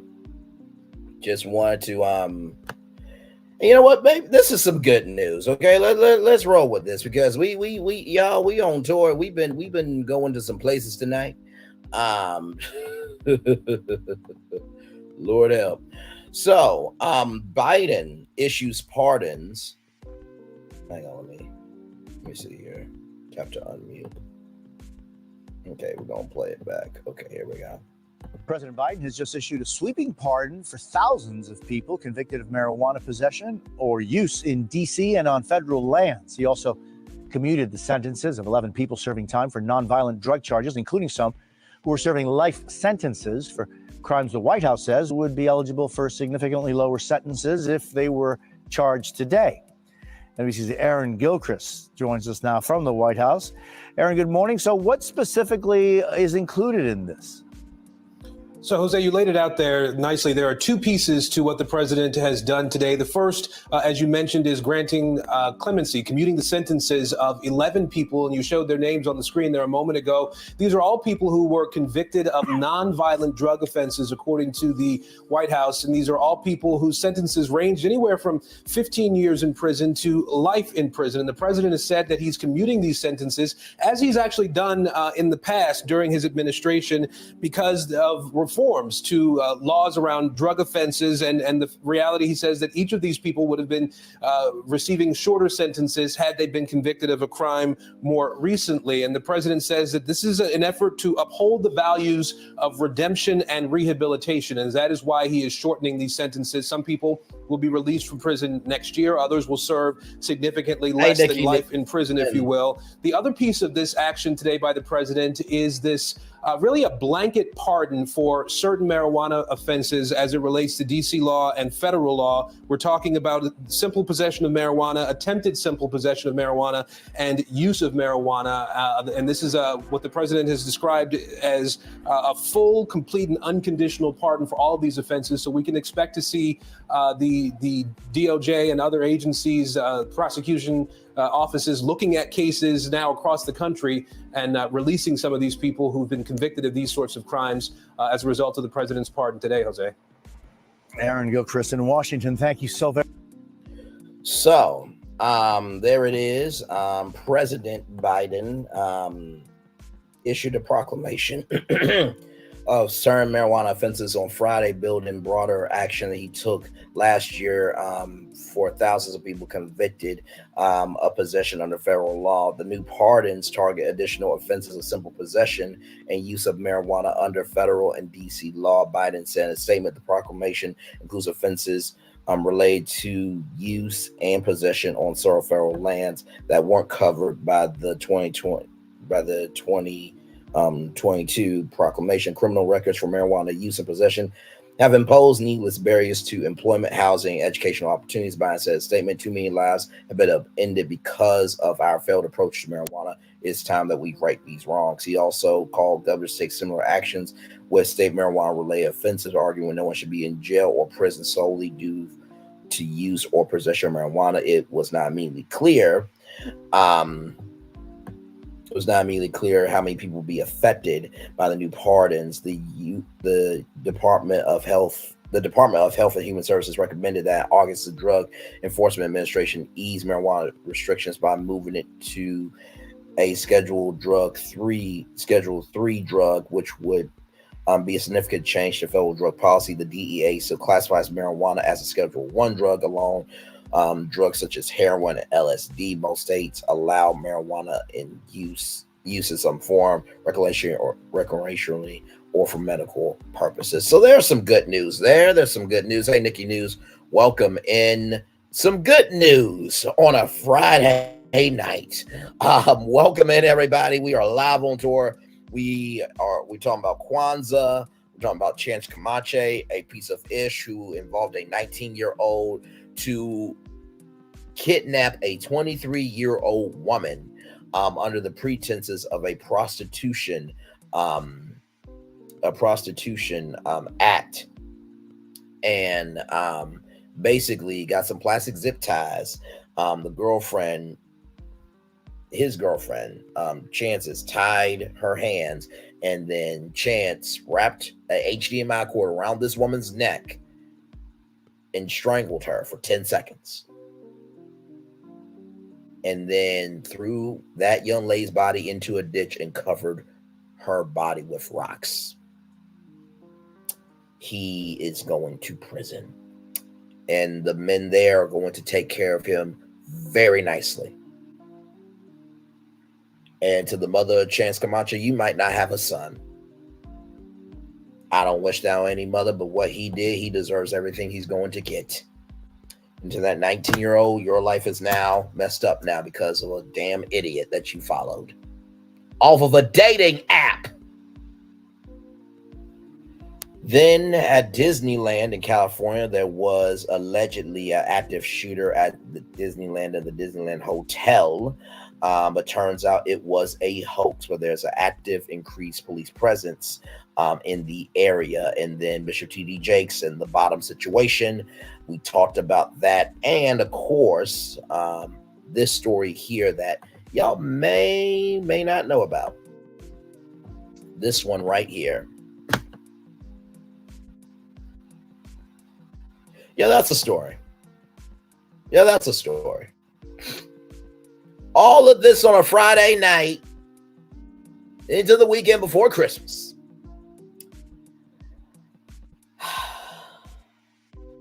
And there's a new variant of COVID out. Y'all, what in the world is going on here? Okay, what's going on? 5 people in the building, like, comment, share, and subscribe. 4 people in the building, like, comment, share, and subscribe. We are live on tour. Like I said, I don't know who will be covering this story here in any of the sectors, because this one's a very heavy story. It is. And just whoo, Lord. I can't. That's all the words I can't. I can't. I can't do it. I can't do it. I simply cannot do it. So yeah, this is where we are on a Friday night. Inside Virtual Tour Live. We have been on the highways and byways of the possibility of this Virtual Tour Live for 1 hour, 46 minutes, and 11 seconds. Hey, Nikki News, welcome in. Glad to have you here. As you can see, a lot going on tonight, Nikki News. A lot going on tonight. So, yes, indeed, for sure. It's a... I normally have words, but I simply, like this story here, I have no words for it. I simply have no words. And like I said before, this may get limited in terms of monetization, but I do not mind that, because at the beginning, middle, end of the day, stories like this, stories like Chance Comache or Comache, they need to be told. They need to be told. That's what YouTube is the great equalizer and destroyer of information. It is. And so I'm glad that I have a platform where I can speak on issues of this this particular nature. And trust me, you know, I read all the stories that I'm going to cover on Virtual Tour Live. So if you guys want to come up for any of the topics that you see in the thumbnail, click the link. The link is right there. Would love to hear from you on any of these topics here. There's a lot going on. And of course, you know, Dr. Jackie is being talked about as well. And I have some things to say on that. So let me get that story up, because I know that y'all got a lot to say about Dr. Jackie as well. So let me bring the story up here from page 6. Dr. Jackie defends a resurfaced clip about her saying black women cry wolf about pregnancy pains. This is not what the doctor or Dr. Jackie Walters sent a resurfaced clip of her saying black women cry wolf about their pregnancy pains was misconstrued. However, she did not apologize. Recently, a clip from a nearly 2-hour video was taken out of context to make it appear that I somehow take lightly what I have advocated for concerning the devastating problem facing the Black child health crisis, she wrote on her Instagram stories on Thursday. The Married to Medicine star 65 said it has been her life's work, highlighting, amplifying to rectify the issues that devastatingly impact Black maternal mothers versus our counterparts. Dr. Jackie, who has been an OGBYN to many celebrities, including Real Housewives of Atlanta star Candy Burris, singer Tamar Braxton, and recently Jessica Dupart Harris, or Judy, and the Brat Tat Tat. By the way, shout out to their beautiful son there for sure. Glad that they are well and healthy and strong. She wrote that she educates her patients to advocate for their own health. As we continue to face medical mistreatment and gaslighting, my intention with the broader conversation was to ensure patients enter their pregnancies armed with information and tools to effectively communicate their needs with their doctors to ensure a positive outcome, she continued. So here it is here. The reason why I became an OGBYN is because growing up, I saw such a lack of diversity amongst medical professionals that were determined to be a part of the change yesterday, today, and tomorrow. I will continue to fight for the lives of Black mothers and babies. So this was a YouTube live clip from April 2020, and it resurfaced. In the video, the Queen V author said that sometimes African-American women can be a bit dramatic when they go to the doctor to complain about the entire pregnancy. We want to also make sure that you're being serious with your doctor, not playing games so that you can take off work, she said, because then we see you 25 times in the pregnancy. It's hard to believe that there's a true problem when there's a true problem. Fans were shocked by Dr. Jackie's remarks, especially as it is statistically shown that Black women face racial disparities during childbirth. Dr. Jackie has never carried a child, so who the uck is she to say that Black women can be dramatic and crying wolf during the pregnancy? with so many question marks, knowing that Black women are overlooked health-wise with more question marks. She's been the villain. I can't stand her, tweeted one critic. Another called for the Bravo star to be fired from the show. Married to Medicine, Bravo, at Bravo TV, at Andy, Dr. Jackie needs to be fired immediately. Send her an email. Let's hope she isn't too dramatic, said another user. According to the CDC, the Centers for Disease Control, Black women are 3 times more likely to pass away from a pregnancy-related cause than white women. Multiple factors contribute to these disparities, such as variation in quality healthcare, underlying chronic conditions such as structural racism and implicit bias. Dr. Jackie is one of the longest-running stars in Bravo history. She has been part of the main cast of Married to Medicine for all 10 seasons since 2013. Now, I'm gonna be real with y'all. I don't know of any Black woman that would fake pregnancy. Now, granted, there have been, women faking pregnancies and stuff like that. I remember one young lady that, she thought she was pregnant and she was carrying Jesus, but she was a white woman on Dr. Phil. But the point of the matter is, yes, there are people faking it, but for Dr. Jackie to say that was quite frankly disrespectful. And then exactly, and then there was there's a young lady, and she's a grown woman, but I say young lady, give her respect. Where is she? Because I saw the clip and I was just like, what the actual fuck is going on? So there's this woman named Buffy. And so at the the Queen V book launch, this was a couples trip. So Dr. Jackie reveals that Buffy Purcell was infertile to the whole room. And for those of you who may not know what HIPAA is, let me show y'all what HIPAA is. We give context over here on this channel.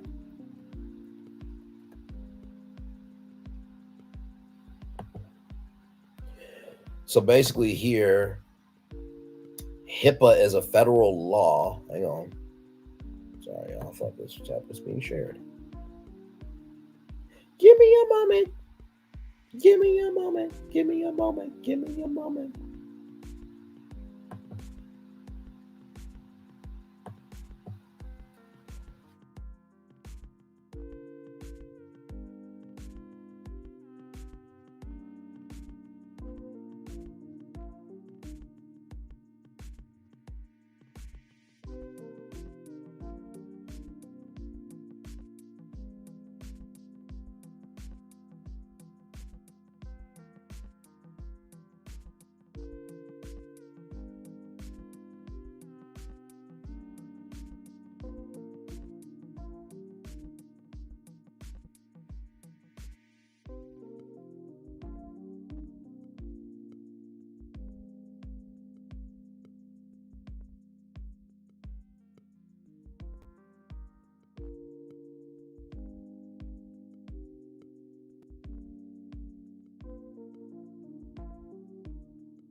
All right, y'all, we back in business. I am so sorry. We're back in business. We're live, y'all. So listen, things happen. Let me show y'all HIPAA here. Show y'all HIPAA. Let me show y'all HIPAA. Sorry there. Sorry. Let me show y'all HIPAA. Oh, here it is, HIPAA. So HIPAA is a federal law that requires the creation of national standards to protect sensitive patient health information from being disclosed. So apparently, Dr. Jackie did not have permission to talk about Buffy's infertility out loud. I don't know if Buffy was a patient or not, but that basically was said. And quite frankly, I think that any doctor who does that, if you would do that to a cast member, just imagine what you will do to other people. So no, and I know Quad is not taking responsibility, as the group has said, but how can you do that when you said a woman's infertility out loud? That's not cool. So Dr. Jackie, listen, you need to take responsibility. And Mariah Huck did a interview from She Work. And by the way, I let me tell you something. That workspace, if I was in Georgia, I would be doing virtual tour live from there. Okay, I will tell you that right now. If I was in Georgia, I would actually do virtual tour live from there. Like, it is sleek co-work. There it is. I mean, it's actually really a nice place to be. But yeah, I couldn't take it with Dr. Jackie, because I'm just like, wait, you a black woman saying that black women are doing the most? Really? Okay. I guess that's cool.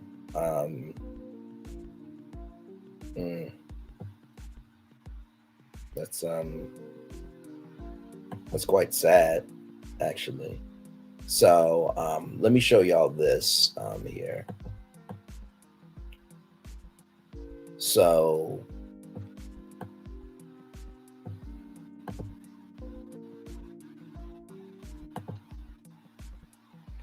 hang on me. Let me see what y'all are saying in the comments there. All right. Hey, welcome in, like, comment, share, subscribe. So I want y'all to see this, because what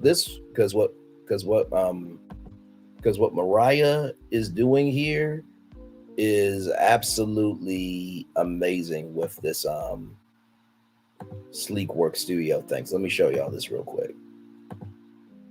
Now, Sleek is not your average co-work space or production space. This is for the innovator and producer and creator who wants to level up and be coined up and do something very different out the box. Whether you want to be cute and coined, you want to push through, or you want to catch some tea in the shady wood, we got a podcast room for you. Come on through. Tip through. Come through. And when you do come, be sure to bring your glam squad, because we got a full glam suite right here at Sleek for hair and makeup. It's a full green screen studio with cyc wall, all production lighting, soundproof. And you know I know a thing or two about a green screen studio. Yes! Push through. She's here. You should do too. You're going up. Come on through. Sleep, honey. What you waiting on? So let me tell you something. If I was there, if I was in Atlanta, I would be there. Okay. So literally, as I was looking here, right? And there's Buffy. Well, go back just to show y'all. So Buffy right there showing love to Mariah. So y'all listen. So y'all look at this. So I'm not even trying to be funny, because I was actually going to reach out to them today, but I didn't know if I should. But look at this right here, y'all. Look at that. Interns want it. Okay. Social media, event plan, graphic design, production, marketing, advertising, media.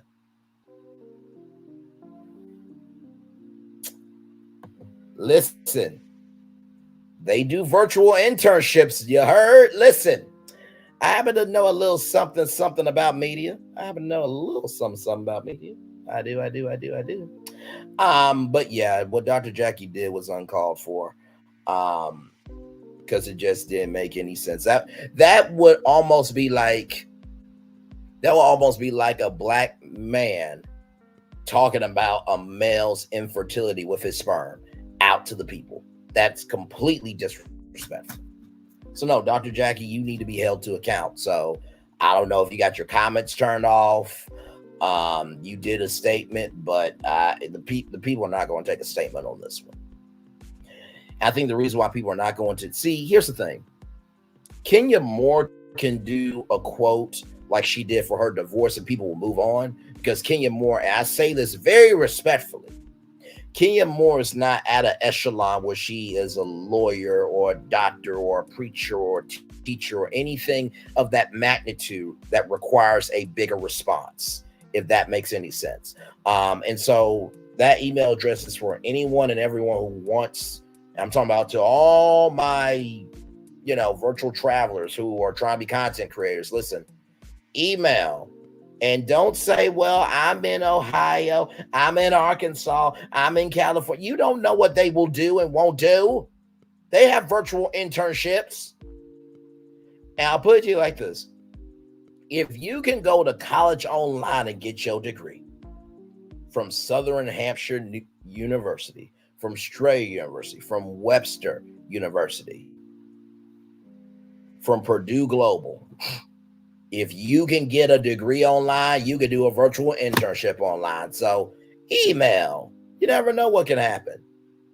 Not to mention, sometimes all you need is a foot in the door to go through other doors. Amen. So I'm definitely going to email, because I was legit going to call them today, because like I saw that they did not have a YouTube channel. I'm like, so are y'all building up y'all content for the YouTube channel? What's going on? And I still make all Monday, but I'm also gonna send an email with my numbers and stuff like that. But yeah, I just felt like Dr. Jackie, that was completely wrong and uncalled for. I just really felt like that was wrong. Like, to say that about Black women, and you a Black woman?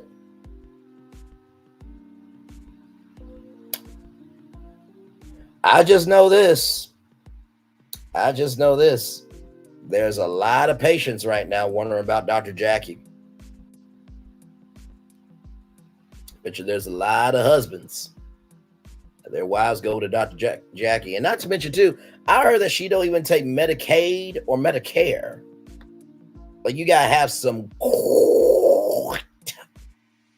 not coint, to go see Dr. Jackie, which healthcare is such a mind uck. That's not even funny. You know what I mean? So, but yeah, so we're live on tour, y'all. Like, comment, share, and subscribe. We are live on tour. Glad to have all of you here in the building.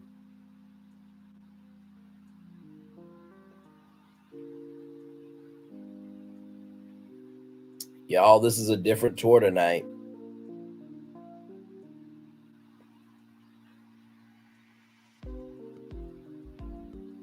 By the way, y'all are showing me so much love. The Love and Marriage Huntsville video. Just because you bring things to the table doesn't mean things are gonna be fixed at the table. 1,100 views. Thank y'all so much, y'all. I was literally in my YouTube studio looking. I'm like, wait, why does this say 1,000 views? I'm like, oh damn, that's a 1,000 view video. So shout out to y'all. Shout out to y'all for that. And so I am going to try to go live in the morning for topic story, because I know that this sector loves reality TV. I know that this sector also appreciates real topics and real stories. So I am trying my best to give y'all that as much as I can. So yeah, we're live on tour. Glad to have all you here. But yeah, so 2 people in the building. Like, comment, share, and subscribe. Glad to have all of you here. But yeah, so let me go to my views.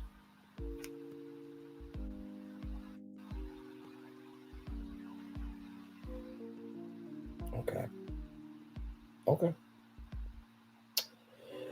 Y'all, we are almost there to 70,000 total views. You heard, 70,000 total views.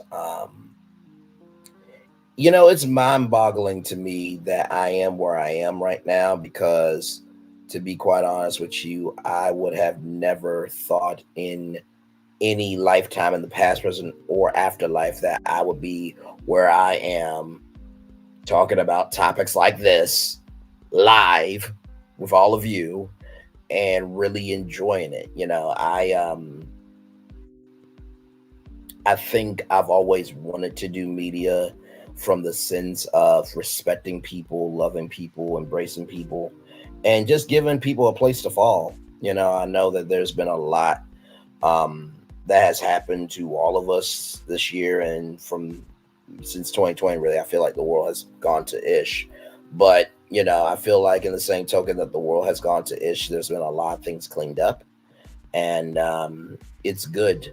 It's good to see people moving forward, you know. And, you know, I heard from a good friend of mine, if you want to elevate higher, you have to go higher. If you want to go lower and you want to crash, keep going. And so listen, like I said, keep pushing, keep going. Don't give up on yourself. I know the world is difficult to want to wake up to sometimes. It's difficult to keep going, but just know that you are needed in the world. You know, it's important to have people who are good people, just like it's important to have bad people. Why? Because it's important to, you know, people always say we need examples of how to be. But I think it's also important to have examples of who not to be so we can avoid becoming that. You know what I mean? I'm just talking about in a general sense. So yeah. So 3 people in the building, like, comment, share, and subscribe. Glad to have all you here. You guys saw all the topics on the thumbnail. And listen, I do try to keep these to an hour long, but what ends up happening is you guys come in, I start talking, y'all start talking to me, and then we're just rolling. You know what I mean? So, but yeah, I really do love, value, and appreciate you all so much. Like I said, this show really does bring me a lot of joy. It's difficult at times when I find stories like the ones we talked about tonight to talk about out loud live, but I feel like the live format really suits me well because, you know, I've done how many topics? 1, 2, 3, 4, 5, 6, 7. Dr. Jackie 8. Marijuana 9. COVID 10. So I did like 10 topics tonight in one video. Sometimes being simple is best. Because guess what? If I would have done 10 videos on all that, I would have had to wait for you guys to respond. But because we are here live, you're in one video right now. So yeah. Woo. Sure, y'all. I'm a little tired. So I'm gonna turn off my camera because I've done the whole show. And also too, y'all, it is just it is a little bit tiring. Just a little bit of just everything, you know, going on in the world. But hey, all we can do is what we can do, right? So what the I can't do it. I can't do it. I just saw a thumbnail for something that's just a little out the way, but anyway. So I think that is the show, y'all. Thank you all for being here. I really do appreciate each and every one of you for being here, for liking, for commenting, for sharing, and subscribing. Like I said, I know that this tour was a little bit heavy. You know what I mean? And that these topics that we have talked about tonight, you're probably going to leave this tour and be like, oh my God, Bray, really? We went there? Yeah, we went there. You know, I cover media, culture, social capital stories. And I do cover the good stuff, but also sometimes too, we got to cover the bad stuff too, y'all. We do. Like when I saw it was a new variant, I'm like, well, damn. It's gotta be known. So I'm gonna be back to putting my mask on because I'm not risking it. You know what I mean? I know that some people believe that, COVID is a hoax, but there were people who lost people. If we all remember, there were people who had to put their hands through glass just to touch their grandparents. There were people who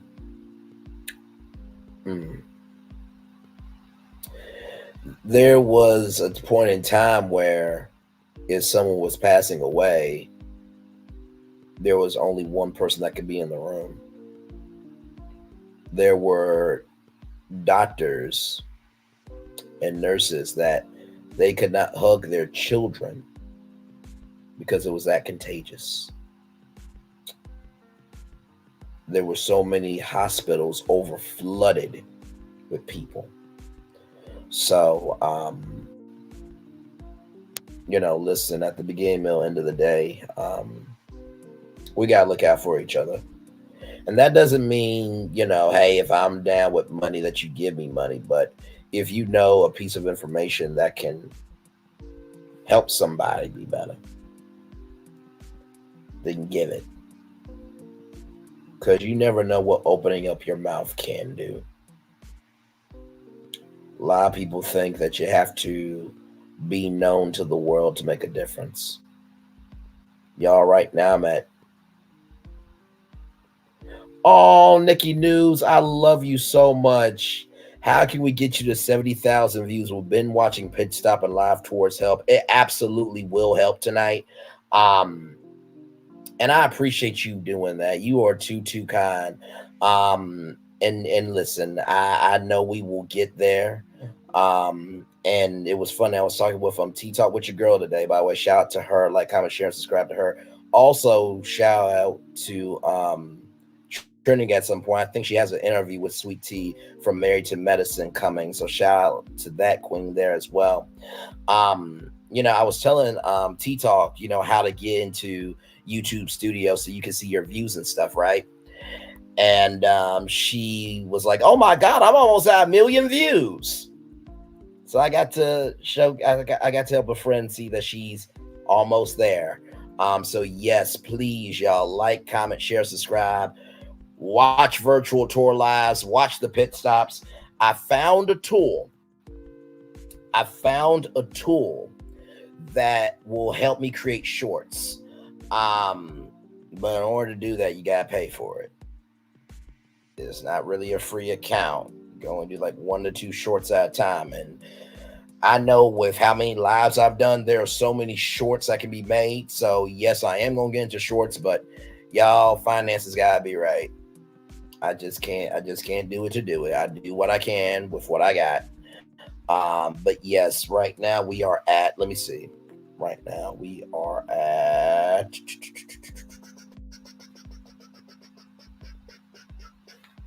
right now we're at 69,000. Wait, hang on, let me make sure here. Right now we are at 69,239 views. So we are on track to get to 70,000 total views. I know that my videos that will be dropping tomorrow night and the after show will definitely help with that. But at this point, we're on the road to 100,000 total views. I really believe it. There's only a few more days left, so I know that we'll get to our 70,000. But I believe next year we will be at 100,000 total views. And I'll just say this: to be seen 70,000 times is astounding.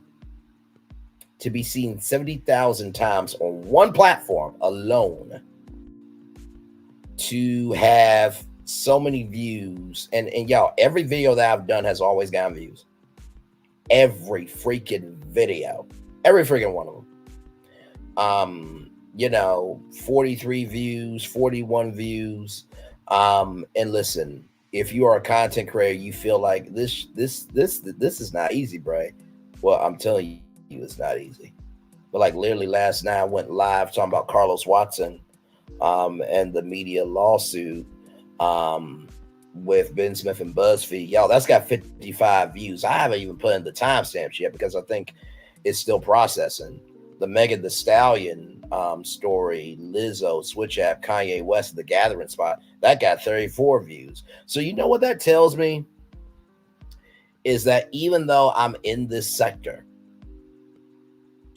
that you guys are interested in more. And I think that's a testament. So if you are doing reality TV, swing the fence and do some real life stuff. Cover some news. It's not going to hurt. If anything, it just makes you better. Because think about this. When it comes to reality TV, what we watch on TV, there is cross-sectionality with real life. So, you know, Dr. Jackie defends resurfaced clip about her saying black women are crying wolf about pregnancy. That's a real story.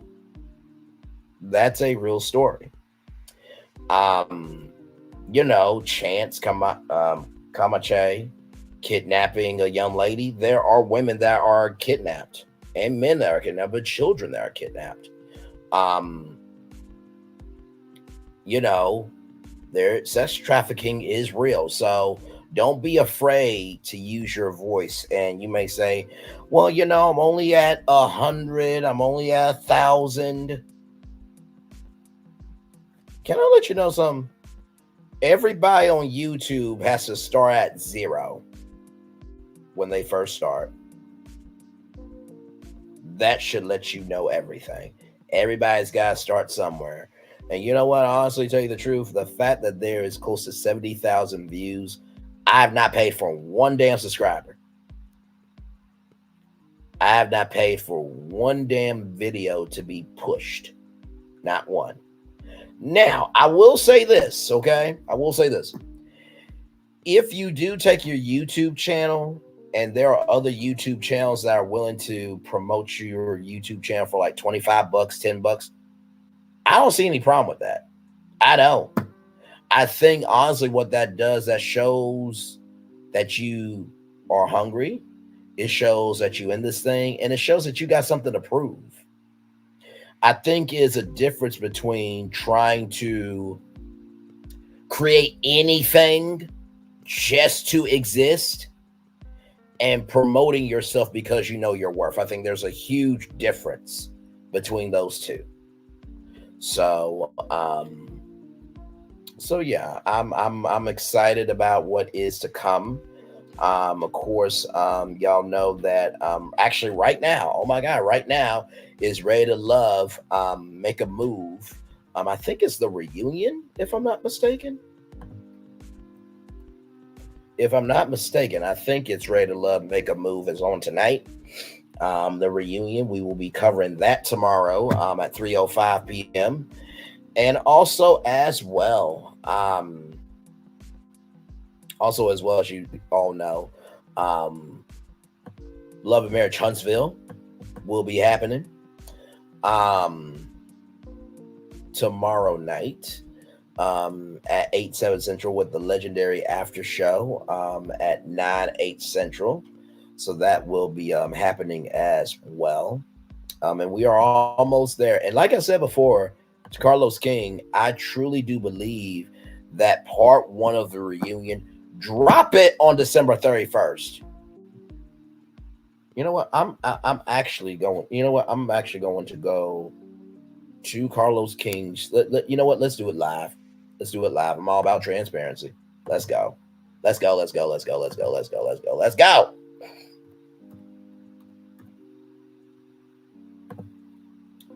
Let's do it. Let's do it. Let's do it. Let's do it. Let's do it. Let's do it. Let's do it. Let's do it. Let's do it. I'm going to. Sorry. So I'm going to share this tab here. Okay. At Carlos King. Since The season finale is on the 30th. Why not drop part 1 of the reunion? Because at this point, I mean, might as well on New Year's Eve. If you are worried, I know he's not, but if you are worried about if anyone will watch,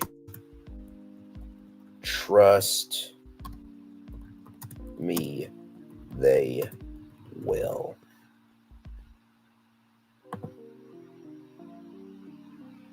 There it is. And I say that because I truly believe that that's not a bad idea. I mean, if the finale is already on the 30th, you could do part 1 on the 31st. Wouldn't be that difficult to do. So that's just my take. Now, will this happen? Probably not. Probably not. But I do believe that that the impossible is happening every day. So, but yes, indeedy. Yes, indeedy. So we did that live, y'all. Y'all saw me comment on Carlos King's live. So that is what it is. Let me go ahead and get the daily motivator up for you good people, because I feel that nobody wants to come up on live, which is cool. I understand it's all good in the neighborhood. Let me unpin the message there. And let me, oh, you know what? Before we go, I do want to play this one clip. I'm going to do it from NBC News. I know I said we were going to go, but I got one more thing to tell you. But yeah, let's see here. Share this tab instead.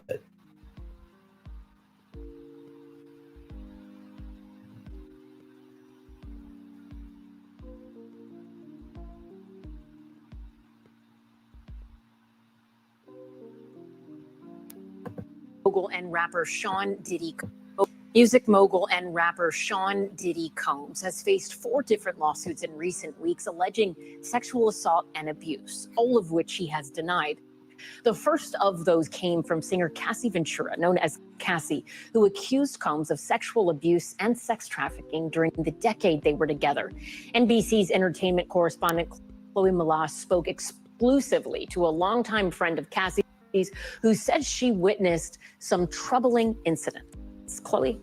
Good evening, Ellison. Singer-songwriter, activist Tiffany Haddish had been working with Cassie on an album when she first met Diddy and says that she witnessed him verbally abusing her friend. Following Cassie's settlement with Diddy, Haddish penned an open letter in Rolling Stone about her experience. She spoke to me about the events that she says traumatized her. I don't think people understand what it's like to be traumatized by somebody famous and rich, because you can't get away from them. Tiffany Haddish has written for the likes of Zendaya, Jason Derulo, and Jennifer Hudson. In 2015, she became friends with Cassie while writing songs for her album. At that point, Cassie and Diddy had been together for nearly 8 years. In a lawsuit Cassie filed last month, she detailed the abuse she says Diddy committed, including physical assault. Red says although she did not know about the alleged physical assault while working with Cassie, she did witness verbal abuse on more than one occasion, one of which took place during Cassie's 29th birthday in 2015. Red says Diddy showed up at karaoke where Cassie and a group of friends were celebrating. So he had her back into the corner and he was like cussing her out with his hand in her face. Later that night, Red, who was staying at Cassie's home, says she awoke to screaming. He's standing in the living room area and she's there. And he was like, emotional singing, there you are. Like emotional singing, living room area.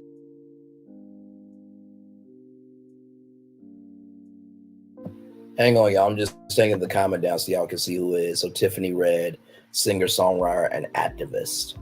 Okay, let's go. And she's there, and he was like, emotional singing, there you are.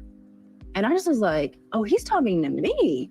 And I remember, like, I don't know if you know what his voice sounds like, but like, I felt like I was in the presence of his monster inside. And I remember like looking in his eyes, and I said to him, what did y'all do?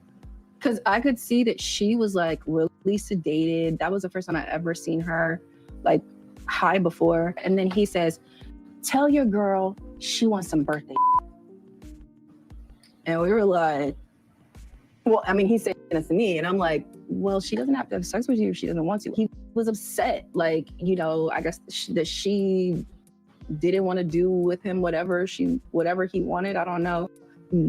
I don't feel like I could advocate for myself in that moment. Like, I realized, like, oh, this guy is dangerous.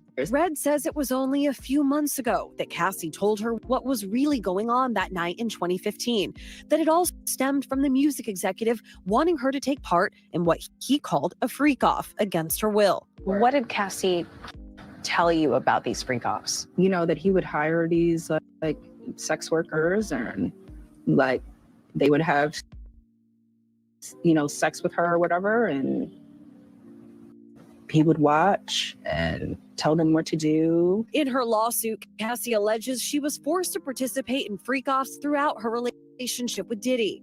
Red learning recently one horrific detail from Cassie. She told me the only time he was willing to do anything or work on her music, go through any plans, any of that, was when she had a freak-off. So all of our music, all my work, to find out that like I spent all these years writing these songs for him to rape my friend to, like, is just disgusting. In the lawsuit, Cassie detailed the physical abuse she says Diddy committed, including an instance where she was put in a hotel room for days to heal. Red says Cassie recently told her about Diddy giving her a black eye before the premiere of her 2016 film, The Perfect Match. I remember one time her telling me that, I think it might have been The Perfect Match, that movie that she was in, and she told me that she had a black eye under her makeup. Do you believe Diddy is a dangerous person? Yes, I do. Why? I mean, look at his rap sheet. An attorney for Cassie declined to comment. Diddy's attorney did not respond. In 2015, Diddy was arrested on 3 counts of assault with a deadly weapon and other charges for allegedly beating up his son's football coach. Prosecutors declined to file felony charges related to that arrest. 24 hours after Cassie filed her lawsuit, she and Diddy announced that they had reached an undisclosed settlement.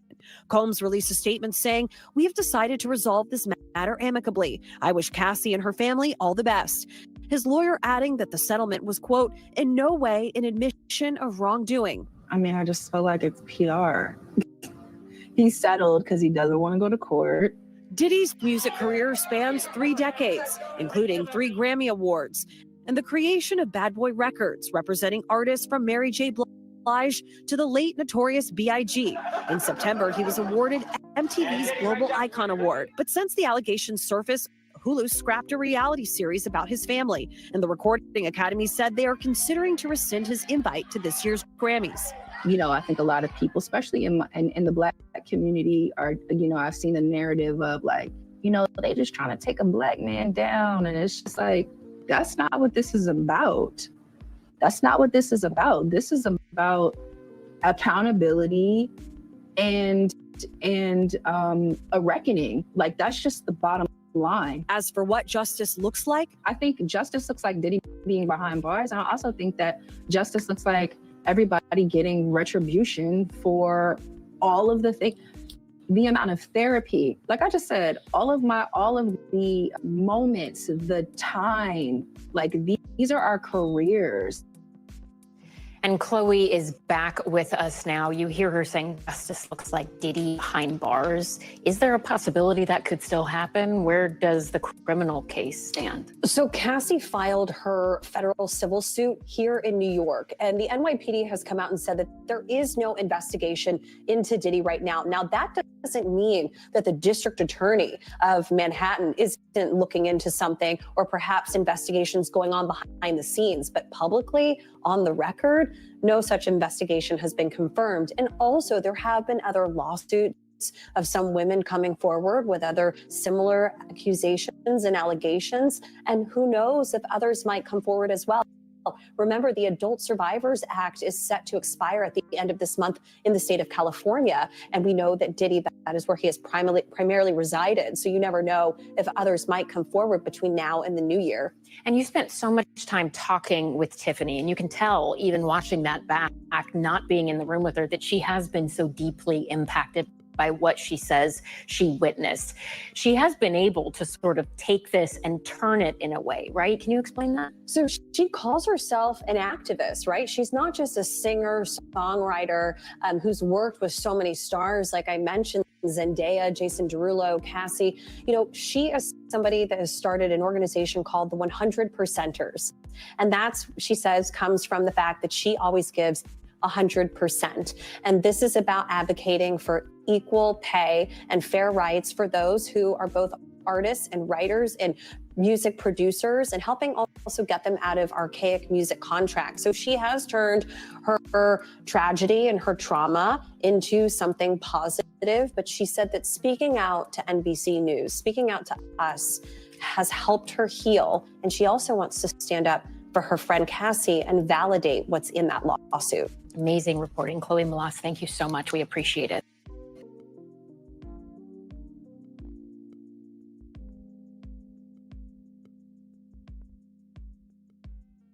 Well, y'all see the headline there as well. War in Gaza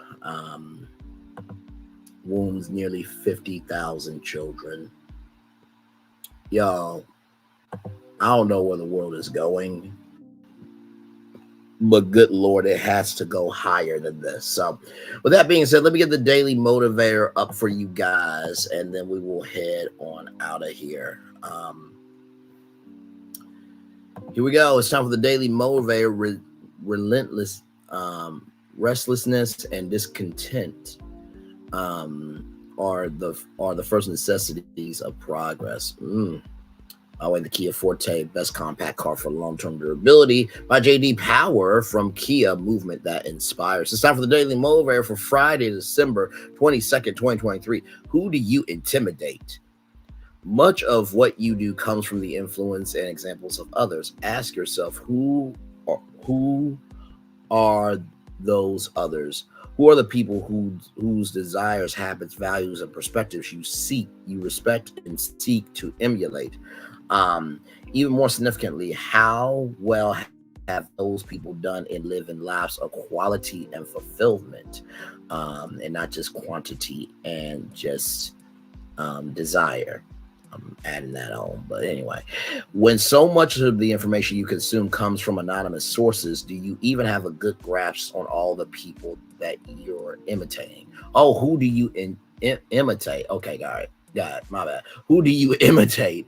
It's all too easy to be inspired by glittery images pouring out from people whose lives you know nothing about. What appears compelling on the surface often has little depth.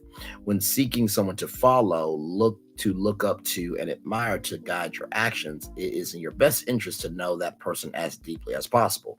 That takes time and effort, thought and commitment. Many other people have many great perspectives, but there also exists a whole lot of false promises. From time to time, it's good to consider, who do you imitate and why? Pay particular attention to the why. Find your way to those who can influence you in the most positive and fulfilling manner. Ralph Morrison. Woo! This is a deep one because, my shout out to my family, who I love very, very much and dearly. Sometimes, I pick up mannerisms and statements and things like that from other people. And, they've often said, Braylon, just be you. You know what I mean? You don't have to be anybody else, but just be you. And, I totally agree with that. I think the people that we imitate at the beginning, middle, end of the day, although they may have some great qualities, you have to be an original. Number two, just recognize that at the beginning, middle, end of the day as well, that everybody is trying to figure out who they are. And so they might exaggerate. They might speculate. They might, dibble and dabble in some practices that may not be good for them. But just know that if they're doing that means that that's more going on with them than it is with you. And, I always do three things. And finally, I really do want y'all to know that anybody can imitate you, but nobody can be you. I'm gonna say that again. Anybody can imitate you, but nobody can be you. And so with that being said, it is time for the best outro on YouTube. Know what you do and do what you know. Never say you weren't born special, because you were always born a blessing.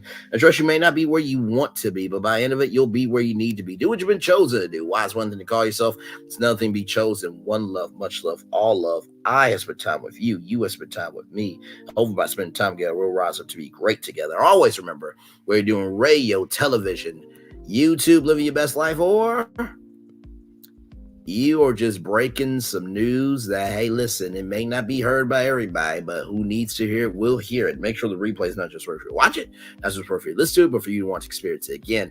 I love you. I value, I embrace you all. Always remember, in order to receive love, you got to give it. In order to receive love, you got to give it. In order to receive love, you have to give it. Whatever obstacles you have overcome, whatever successes you have achieved on this particular day, I am extremely proud of you. But if no one else is proud of you, be proud of your damn self. You understand me? And as we get into the weekend, y'all, I know there's going to be more news to happen, but just do your world a favor and bring good to the world that you have, and invest that good into your world and receive the good from the world that you are creating. Okay? Please, on Monday, and I know Monday, there's going to be some stuff that's going to just be like, this happened on Christmas Day. But seriously, on Christmas, can we show love, kindness, and grace to each other? And really, it's Christmas week, so we should be doing that all week. But here's another thing. Someone said to me about Valentine's Day, if you really do love somebody, Valentine's Day is every day. And it's the same thing with Christmas. If you really do love people and you want to give back, Christmas is every day. One love, much love, all love. Enjoy the fireworks for the day that was, for the day that's to come, and for the blessings that are on the way. One love, much love, all love. Good night, everybody. Have a great weekend. I'll see you on Talk with Solana and Queen T with GG9's channels for the Ready to Love Make a Move reunion special. And then, of course, me, Talk with Solana, Queen T with GG9, and my main man Q will be back at it on Saturday, January 13th. I'm trying to get my dates together. January 13th, for the Ready to Love review, because we're gonna be back again, and then of course, y'all, we will be covering Love and Marriage Huntsville all the way to the 3-part reunion. Then after that, I'm taking a break from reality TV, or unless I find another show. Y'all let me know what shows y'all watching. And of course, January 7th is when Married to Medicine and Real Housewives of Potomac is back on. And so we'll be doing that back Monday nights at 6 o'clock. And also, too, I may be doing some morning stuff. So I'm trying to grow the channel and do what I can. So one love, much love, all love. Enjoy these fireworks, everybody. Man, what a show tonight. What a damn show. All right, y'all. Good night.